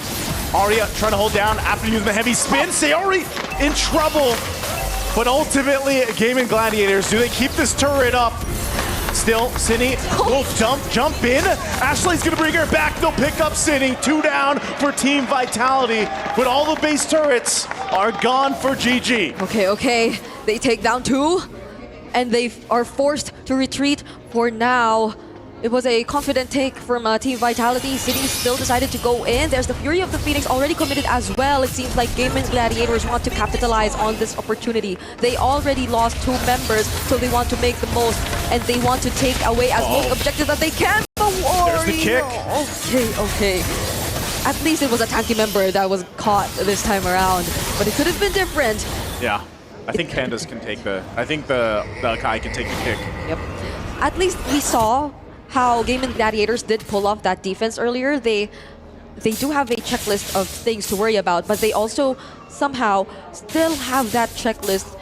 It may be a little vague at this point, but they still have a chance. So they were able to force out a couple of reactions from Team Vitality. Nicolette went in for the right targets. It's just that Shell, at this point, I don't think she'll ever be alone on the Moskov, so the damage will always have to be split up whenever she uses the Shadow Kill. But other than that, even the way they were just able to keep Panda 1 safe, and she did majority of the job in terms of clearing the waves. And Panda 1, mind you, also has the Wind of Nature now, so Vivel has to be a little more careful. I am going to hope that for Panda 1, they capitalize on the passive that Zaytian has also. So it's those small mistakes or errors that can come in from Vival are the openings that Gaimin Gladiators can have. But Team Vitality, it seems like they're full aware of that too.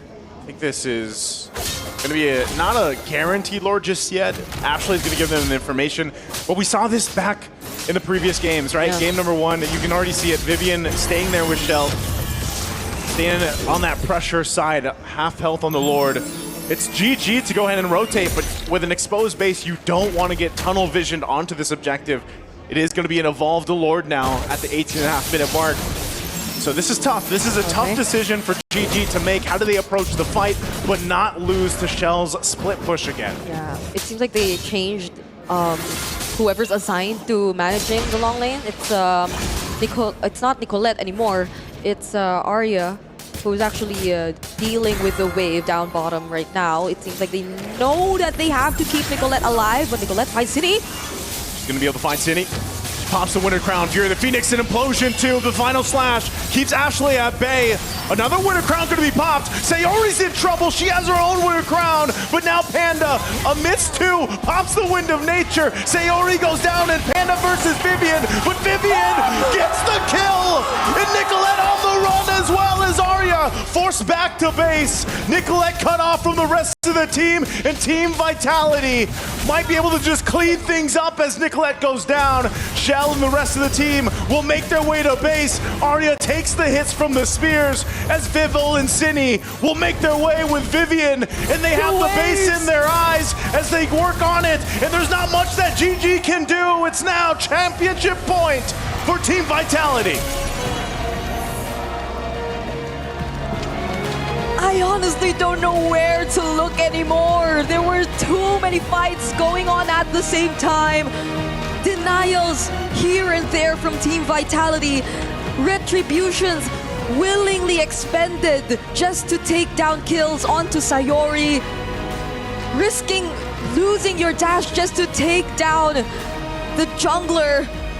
Let's hear what our panelists have to say about this game.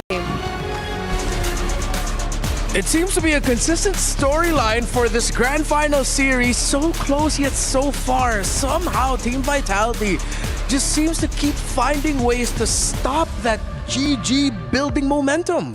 Just when you think that it's an advantage for GG, somehow that experience starts to come through for Vitality, right? The way that they're being able to play in these team fights, the way that they adjust and adapt in the game really reflects that they have 3 years under their belt. Yeah, and it goes to show also that this is where mobility in terms of the heroes that they had comes in, because some parts of the game, particularly that last skirmish at the top lane, they have this Cho, and this Cho could actually go faster than the rest of the heroes, as to why it was a lot difficult for Gaimin Gladiators to disengage and somehow do enough initiations. And this is probably one of the highlights, because just when we thought that Gaimin Gladiators will have a better trade on taking down a turret, then you have the SOD plus other players of Team Vitality stopping that momentum from Nicolette. Okay, so we got what we asked for. We got the Hayabusa and then the Akai together for Gaimin Gladiators. I want to focus a little bit more here on Nicolette. I don't think she had a bad game. More so that every time she could go in for the shadow kill, quick fingers on the hands of Team Vitality. She would just get crowd control right away that she can't even press her ultimate. It's either Fumi Echo or it's either Vivian on the Cho. So on multiple occasions, we thought that maybe with her being placed on the Hayabusa, it would give her a lot more leeway to be able to move around the map compared to a Lancelot. But it turns out it's just Vitality with their quick feet, with their quick thinking, to be able to always shut down one of the main spears for GG, which is the Nicolette. Yeah, I would agree. It's as if they're thinking one step ahead. Yes. Against Gaimin Gladiators, so they know and they predict as to where the players are. So we could actually see that for Team Vitality, there were moments wherein there was a deterioration in terms of the formation, but at some point they get back that control. Because honestly, using a Cho into an Akai is not easy. Yep. Right? The crowd control that the Akai offers when the tools are available sometimes is able to stave off the combo from Vivian on the Cho, but for some reason, they're able to find the right positioning and the right entries to these team fights to make sure that Vivian still stays relevant in this game. And the more we talk about this, the more I hear your takes. I feel like it's sort of similar to what Gaimin Gladiators did yesterday in their series, where they were doing the whole divide and conquer strategy with the Badang and the Akai together. That Team Vitality, on the other hand, they don't have like a super clear combo for that. More so, they have 5 heroes who can do their own thing that forces Gaimin Gladiators to all split up. And so then Team Vitality is just playing, all right, who's next? Okay, this one's out of position, we get this one. It just seems so overwhelming for Gaimin to handle. Yeah, and that's true, because whenever there is an arrow hit also from a Cine, then for Gaimin Gladiators, we need to move back. We don't have enough heroes with us to set up a play or probably go for another initiation. So it felt like for Gaimin Gladiators, there were a lot of factors that they needed to consider before engaging, as compared to a Team Vitality. Either they hit or miss, then they go up to the next hero, right? So Yeah. definitely for Team Vitality, it's very efficient with the usage of their heroes. Even Sini again on top of the damage dealt all throughout this game, and it's shared a piece with the Shell's hero also. So you have Shell doing the macro side of things, even Vival, but you also have the map control with Vivian, and you have the vision from Sini's hero. All right, and that is, I feel like despite that being a very long game, we actually got to perfectly just tell the story of what happened there between Vitality and Gaimin Gladiators. We actually have some very special guests right now on our panel, so please welcome Chinchao and Funi, two very familiar faces for the members of Team Vitality, and I know you two are very familiar with Team Vitality, and so I just want to ask you, apa kabar? Apa kabar? Baik. Mike, you guys are good. No, wait, no, we're not going to be speaking Indonesian for this. So they will be, although Eternal will be here to help translate for us. So I just want to ask you, you both of you have faced off against Vitality many times. Yes. All throughout the years. Yeah. I'm not going to ask if you hate them, but I'm sure it's a friendly rivalry. But what do you think, first to start with you, Funi, what's the best quality of Vitality and why they're so strong? Their teamwork. Their teamwork, Yeah, their teamwork, and all of them know their job, their own job in the game.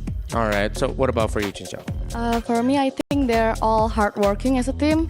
They're working hard. They're consistently playing so that they can give their best in every tournament. So I think that's pretty respectable because after winning so much, you kind of tend to get lenient Yes. and not working as hard, but they keep working hard throughout the years. So yeah, I think that's their strong point. Okay, so they really good teamwork, and despite all of their success, Team Vitality do not rest on their laurels. They still continue to work even harder. We actually have a very special announcement real quick before we head back to our discussion with the Chinchao and Funi, that there is actually a new milestone hit for viewership for MWI. We have hit 340,000 peak concurrent viewers. Wow. So thank you to each and every one of you. Head into your game right now, redeem that code, NewQueen25. Chantel had to teach me how to redeem that code, but I will not do that to you.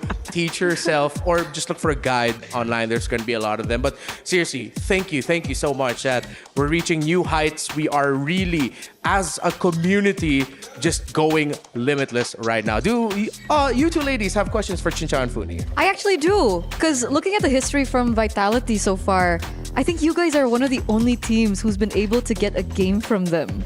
How did Really? you guys do that? Really? Yeah, Falcons Vega, GPX Basreng, that era. How? What do you think is the main weakness for Vitality?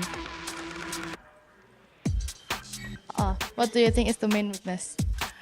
During our GPX Basrang era and Falcons Vega, I think we just have the courage to face them head on, and we sometimes have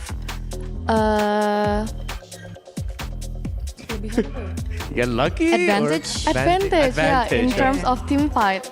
Yeah. So you think team fights can be exploited from Vitality? Kind of, but we tend to make lots of blunders. What do you think? We need to find the right timing to fight them back. Yeah.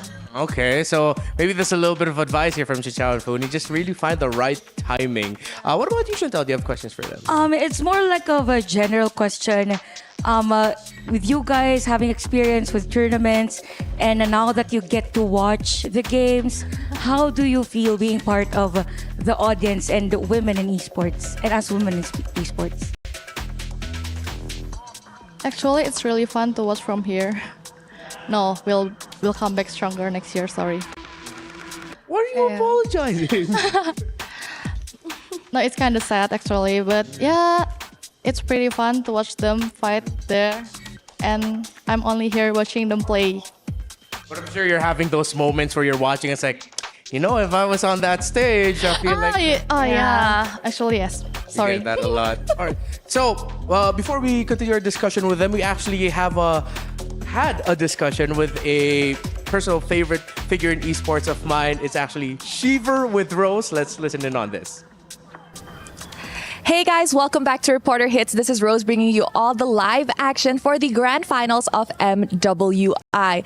Now, before we begin, this is practically before the match point game of our grand finals. And over here, we have Shiva from Dota 2. How are you? I'm doing great, Rose. How are you? I'm doing fantastic. I honestly cannot wait to know who the new queens of MLBB will be. However, before we get into that, I actually have a few bits of question for you because, you know, a lot of people would consider you as someone who has been prominent in the scene of Dota 2, and I'm pretty sure in your career you have witnessed a lot of the biggest moments of Dota.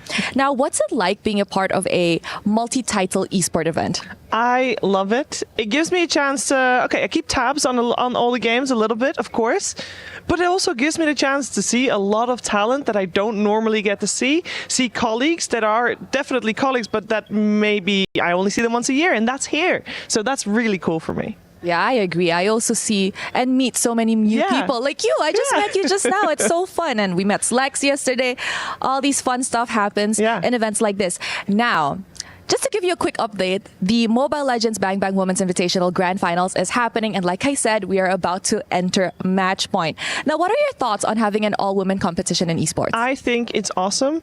I think all girls on stage and also all the girls that, unfortunately for them, already got eliminated, they are setting such a big example that it's just getting bigger and bigger because 10 years ago, a stage like this was unheard of. This big? It's crazy. It's so awesome to see. Girl power. Now, we love a girls over here. Now, based on experience, you have mentioned that 10 years ago, stuff like this would be practically close to impossible. But as of now, what do you think esports scene or the esports titles that we have in the scene could do to create more women in the scene? I think we are definitely on the right track. We're doing very well. I think having events like this across multiple titles, because Mobile Legends Bang Bang, obviously amazing. I wish we could do it in Dota, but unfortunately not enough players yet. I think that's where it's at. I think everybody just needs to continue promoting it to each other, and this is obviously also a great example of getting more women in the scene because there's going to be little girls watching this and thinking, hey, that's cool to do, and then we just have to hope that everybody surrounds them. It's like, yeah, that is cool to do. You know, we need everybody to be on board with that. It is a really cool and fun and achievable thing to do. Yeah, imagine if a Dota 2 person watches this right now and goes, oh, Mom, Dad, I want to be a pro player. Let's do this, girl. Let's do it. Yes, we'll be waiting for you. Now, for our grand finals, we have Team Vitality going up against Gaimin Gladiators. I'm sure you've watched or heard about what's happening. I have a favorite. I'll be very honest, Rose. I have caught a little bit of a glimpses, and I know that Gaimin Gladiators, they beat the defending champions. They beat actually 2 Na'Vi teams, which I thought was pretty cool. And we do also have a Gaimin Gladiators in Dota 2 as well, so I am a little biased towards Gaimin Gladiators, but may the best girls win. Yes, they did beat 2 Na'Vis in a day. It was crazy, back to back, and they are now labeled as the Na'Vi Slayers. Underdogs as well, representing Everybody loves an underdog story. Yes, underdog story, best one there is. Now, anything you would like to say to our community watching this right now? Well, have a fantastic grand finals, you guys. This is definitely an amazing big stage. I hope you'll have a fantastic time. Again, may the best girls win, and make sure you tune into there's another Mobile Legends Bang Bang tournament as well, right? Later on. So a lot of action, a lot of esports action everywhere, and just enjoy it. You know what? Thank you very much, Shiva. It is an honor having you on our broadcast. And hey, it's an honor sitting beside you right now. Thank you, Rose. Appreciate it. Thank you so much. And with that, let us kickstart our final game of the day. With that, back to the panel. I wish I was Rose. Hi, I'm Renmar. Welcome back to the panel. We're still joined here by Chin Chao and Funi, and it's great to hear from Shiva. Of course, right now, Dota ongoing as well here at EWC. So, I want to continue our discussion with Chin Chao and Funi here, because considering that you've met Team Vitality multiple times all throughout the years. If I could ask you if you have a favorite player in Team Vitality, it can be because you think they're the strongest, or maybe you think they're just really cool. Who would it be? Who would be your favorite Team Vitality player? For me, Chini and Fumi Echo. Oh, Yeah. all right. So I think a lot of members of Team Vitality get talked about. Not a lot of people actually get to talk about how great Fumi Echo is for the team. So why do you love Fumi Echo? I love her gameplay, aggressiveness. Yeah. Oh, so it's really just the signature Fumi Echo gameplay that you really like. Yeah. All right, what about for you, Jinchao? For me, I like Vival. Viva. Yeah, because I like her chubby cheeks. Very, very cute. Oh, that's so cute. Yeah, she's so cute. All right, so for you, it's the gameplay, it's the strategy. And Yeah. for you, it's Viva so adorable. She's adorable. Yeah, okay, that's great. Amazing for this. Now, we are slowly getting into the draft. Do you have any hero like you wish you get to see at least once in MWI? At least once. Maybe Nana. Me. Oh, sure. Go ahead, say it. Mia. I want to see Mia. Or Nathan, maybe. Oh, yeah, Nathan. all right. Okay, Yeah. okay. Mia, maybe not. Let's be Maybe real. not. But Nathan? Yeah, Okay, Nathan. Nathan could potentially show up here. Okay, what about for you? Me. Fighter mid. Oh, Fighter mid, you know, we're yeah. in the same boat of that. I've been asking for that for a long time now for teams to show a fighter in the mid lane. Huh?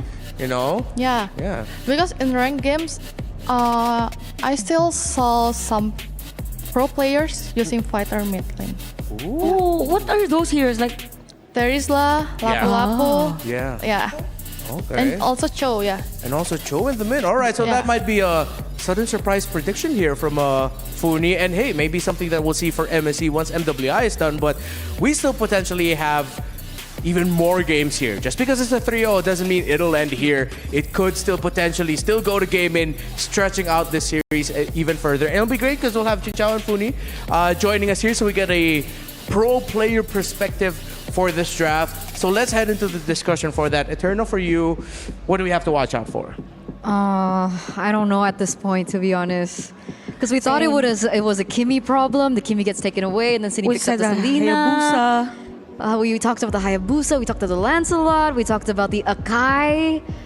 And it feels like anything that is put into the hands of Gaimin Gladiators, despite how strong they are in terms of presence and impact, it feels like Team Vitality already are one step ahead. But maybe do you guys have an idea? Is there some hero that we should be looking at for GG to come back here in game number 4? For me, we cannot ban any violated heroes. Cannot. Yeah, it's no use. Okay. Oh. It's no use to ban their heroes. Just fight them back with your gameplay, guys. Oh. All right, so it's like, yeah, so we were thinking like at this point maybe it's like according to Funi, it's gotten to the point where Team Vitality is just unbannable. Like at the end of the day, you can draft all you want, but you just have to Yeah. play better against them. Yeah, either way they can pull off any other hero that they choose. So probably that's what's missing for Gaimin Gladiators. So maybe they're focusing much on how to decipher, decode Team Vitality's drafting sequence. Yeah, when maybe they should really just focus on like playing theirs. better. Yeah. Like self-love. Yes. Self-love. Okay. If there was like a graphic right now, keys to victory, self-love, Gaimin Gladiators. Nice. Do you guys agree with that? Like, is there something else that we should be considering for GG? Chinchao, maybe? For GG, I think I've been since waiting I've for been so watching long. since the first match, very first match Yeah. before like Navi PH and stuff, I think their strong point is in their team fight. So maybe they'll have to utilize that, like play more heroes that depends on team fight, because I think their team fight is really strong. Their team fight is strong, but Yeah. we But saw in that game, right? They had a really good composition for team fight. Yeah. What do you think went wrong for them? Their macro. Oh, okay. So a little bit too much pressure from the minion waves that it Yeah. was even harder for them to fight. Malachi enters the scene. So now that we get to see Hayabusa, oh, here we go again with the Akai and Arlot. Best hero ever. Best hero and best combo ever, by the way, best duo. For Gaimin Gladiators, how do they counter the Arlot and Akai? She's thinking. Fumi's thinking. It just means that it's hard to Have you like gone against the Akai Arlet? No. Never. Never. Yeah, in tournament never. Oh, that's why. Yeah. So it's new in the meta. Yeah. Their Arlot is pretty strong also. Yeah. We saw it from earlier. Okay. I think it will be the bye-bye game. Yeah. Oh, so it's the Because it's pretty strong. Yeah. All right. So that's the prediction of Funi here. Even already, she's already seeing the first 3 picks. This might just be it. But Gaimin do pick up the Phoveus, and I like Phoveus against Arlot. I don't like Phoveus against Takai. I have experienced that in ranked games. I try to jump on someone, I get heavy spun away. It's like there's not much a Phoveus can do. It might work out, but if this does work out, I'm just gonna straight up say Arya's the MVP. Because it's so demanding for a Phoveus to actually do well against the lineup of Team Vitality right now. They were nodding. Do you agree with this? Yeah, we agree. It's hard for the Phoveus? Yeah. Why is it so hard? She won't use her ulti here because of the heavy spin. Your team is banning. So the potential threat supposedly from the Phoveus to actually zone out players has been neglected or negated already with the Akai. So now just to compensate like the damage from Gaimin Gladiators, what do you think is the best mage that they should get from? I mean, just by the looks of it. Mid lane pick.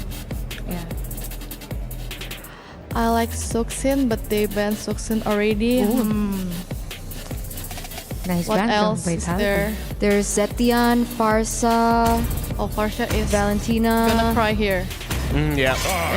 Maybe Valentina. Valentina is best pick for What now. with left undone. I think they also got Valentina the first time they gave out Akai. Yeah. Yeah. All right. Yeah. So it might be the Valentina. Maybe Chinchao, you have like predictions you wanna toss out? Prediction? Yeah, like, well, for the hero. For the hero. Heroes? For the hero, at least. It might show up. I can predict the mid lane, but I would like to see Nana being played here. Banana pick. Okay. I was looking forward for Nana too. Nana can change Akai to Kitten. Molina. Yeah. So instead of a panda, you want a guy to turn into a kitten. Yes. You know what? That is a good strategy we've never really discussed. Yes, thank you very much. Yeah, if the panda's the problem, turn it into a little stuffed toy kitten. Right, yes. Okay, so the Matilda is actually the next pick here for GG. So we're still waiting on a mid laner. Still think that it's going to be a Valentina? Yeah. Okay. I think.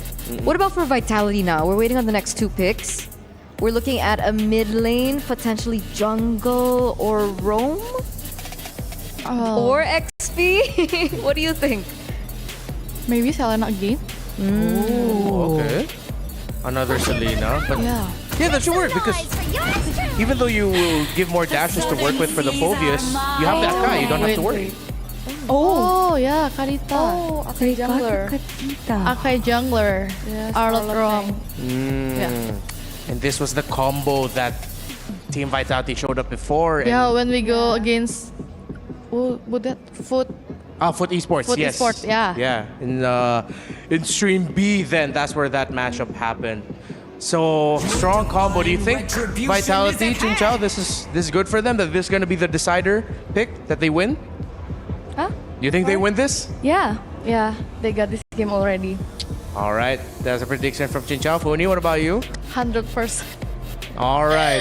Just to provide more context, it's fellow Indonesian athletes supporting fellow Indonesian athletes. So, Chinchao, Funi, thank you so much for joining us here for the draft. Will this be it? Will it be Vitality taking the crown or Gaimin taking a game back? Let's go to Naisu and Brigida.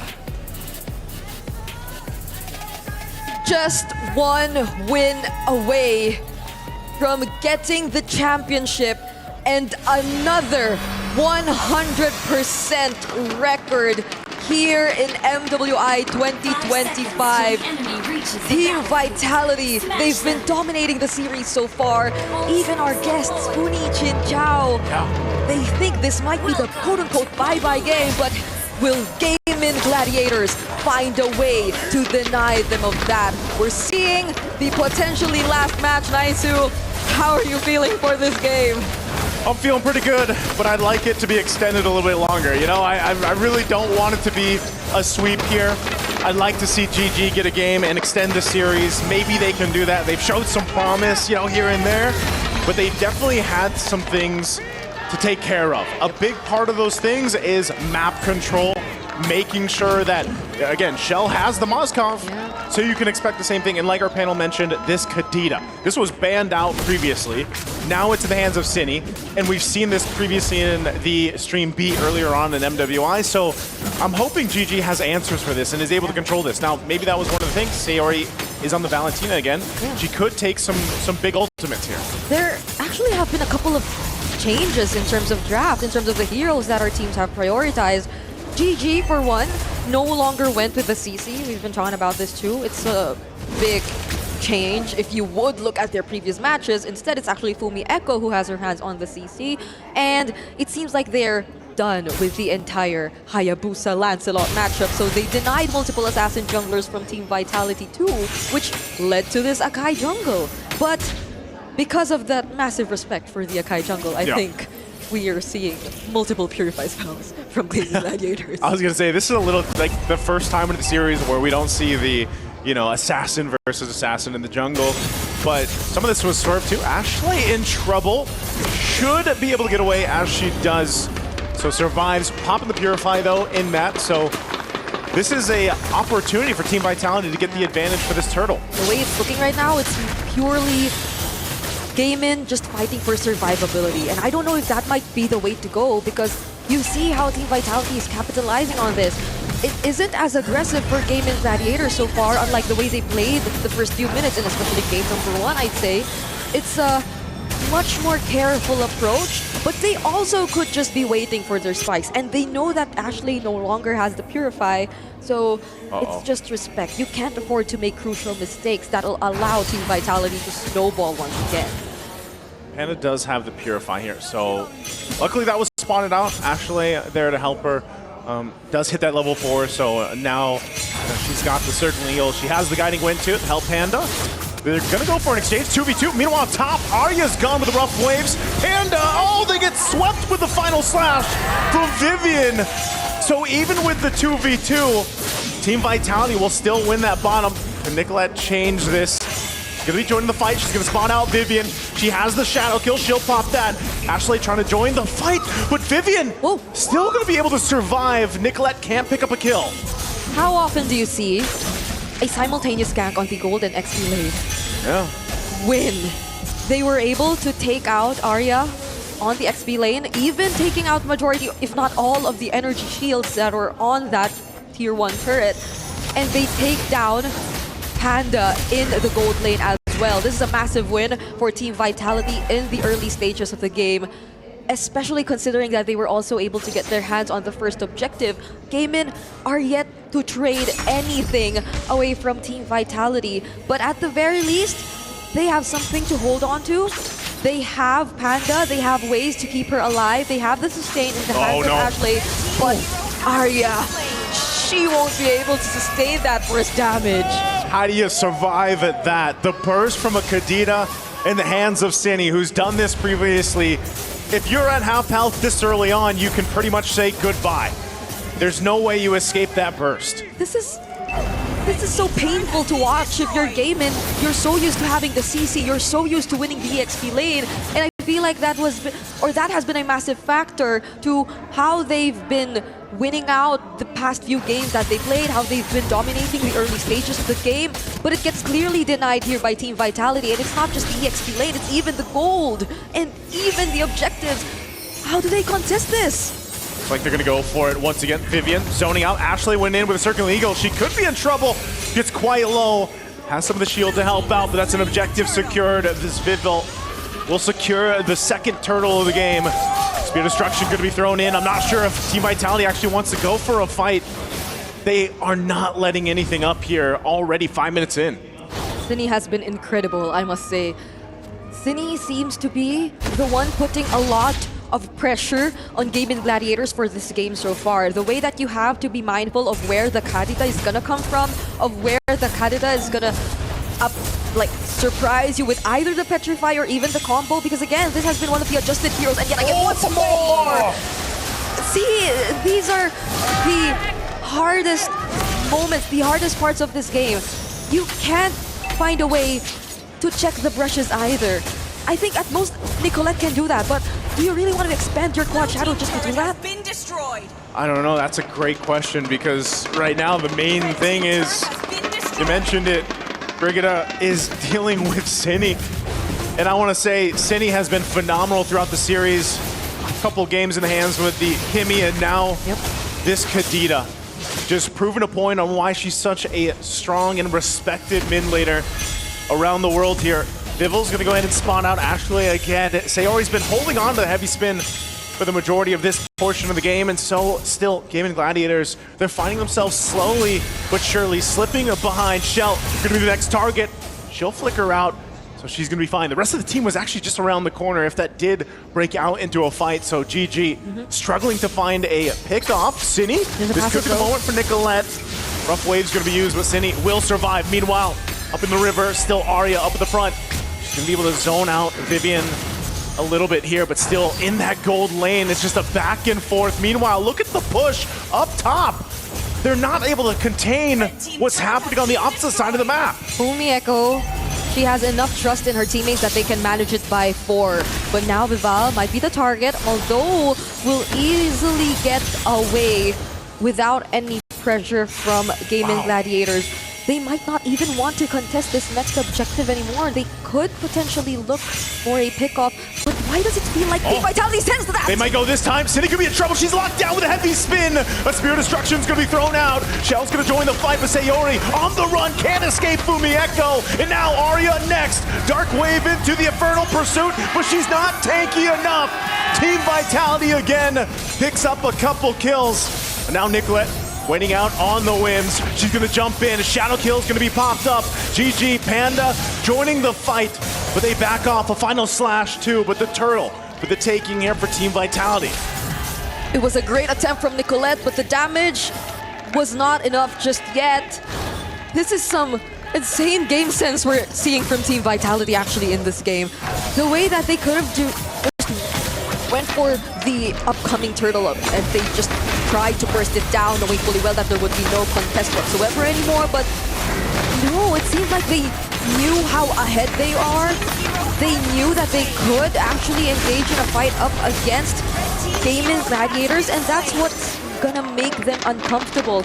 These constant team fights that they just can't win out on. They have this lineup which makes you feel like they might want to go for those fights, but at this point, it might not be the best decision to go for it anymore.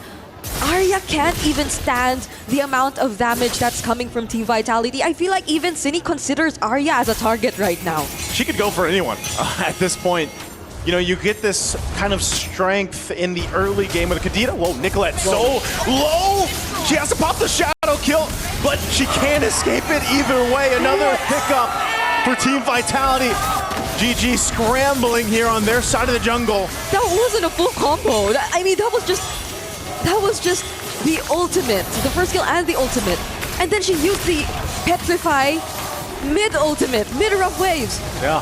So Nicolette could have gotten away, but that was another deny by Cine in this game, which leads to this free Lord that goes into the hands of Team Vitality. Mind you, they've already cleared both Tier 1s and Tier 2s in the side lanes, and now might be their opportunity to clear even the mid lane. Oh, Arya so in trouble under the Tier 2. Cine again unleashing, picks up the kill, and just not enough damage from the shadow kill from Nicolette. It's the same story every time. And it's so tough for Gaimin Gladiators to find a win in these fights. This is gonna be tricky for Gaimin. The lane where the Lord spawned was the top lane, and they were already able to trigger the Holy Shields even before this Lord has spawned. Again, courtesy of Fumi Echo, she's been pressuring that lane for majority of this game for the past how many minutes since Team Vitality. It's not that they don't need her, it's more that they can just carry out whatever they wanted to do even without her. But then again, there's the curtain call. Could this be dangerous? Cine doesn't find the rope waves that time, but they get another Purify out. Lord is making its way up top. GG, are they ready to defend here? 6,000 gold behind. This is going to be crucial. Panda's positioning. She still has the Purifying. Ashley already at half health and she's gone. As Show picks up the kill and Panda falls. 2 major members are down of GG. And Team Vitality sees the win in sight. A couple shots of Sayori Aria trying to keep it together, but another's going to fall. They carried the weight of last year's loss. They turned pain into purpose and left no soul unconvinced of their reign. They're completely undefeated. Team Vitality. Nothing was granted and everything was earned.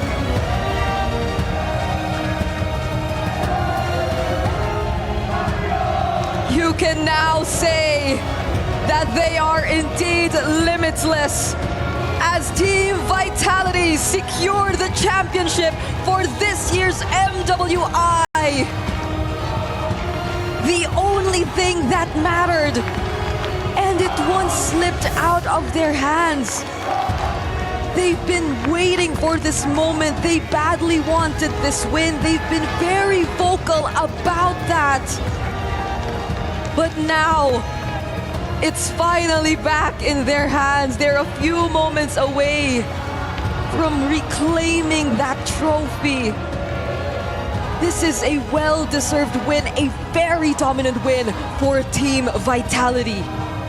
Man, imagine that. Just no games taken from you. This whole run of MWI 2025 here at EWC, and it's just been a fantastic one, a redemption arc, a restoration, basically, for Team Vitality after what they went through last year, that devastating defeat. But now you can see how happy dance, locked in and happy they are. Let's give it up for our MWI 2025 champions, Team Vitality!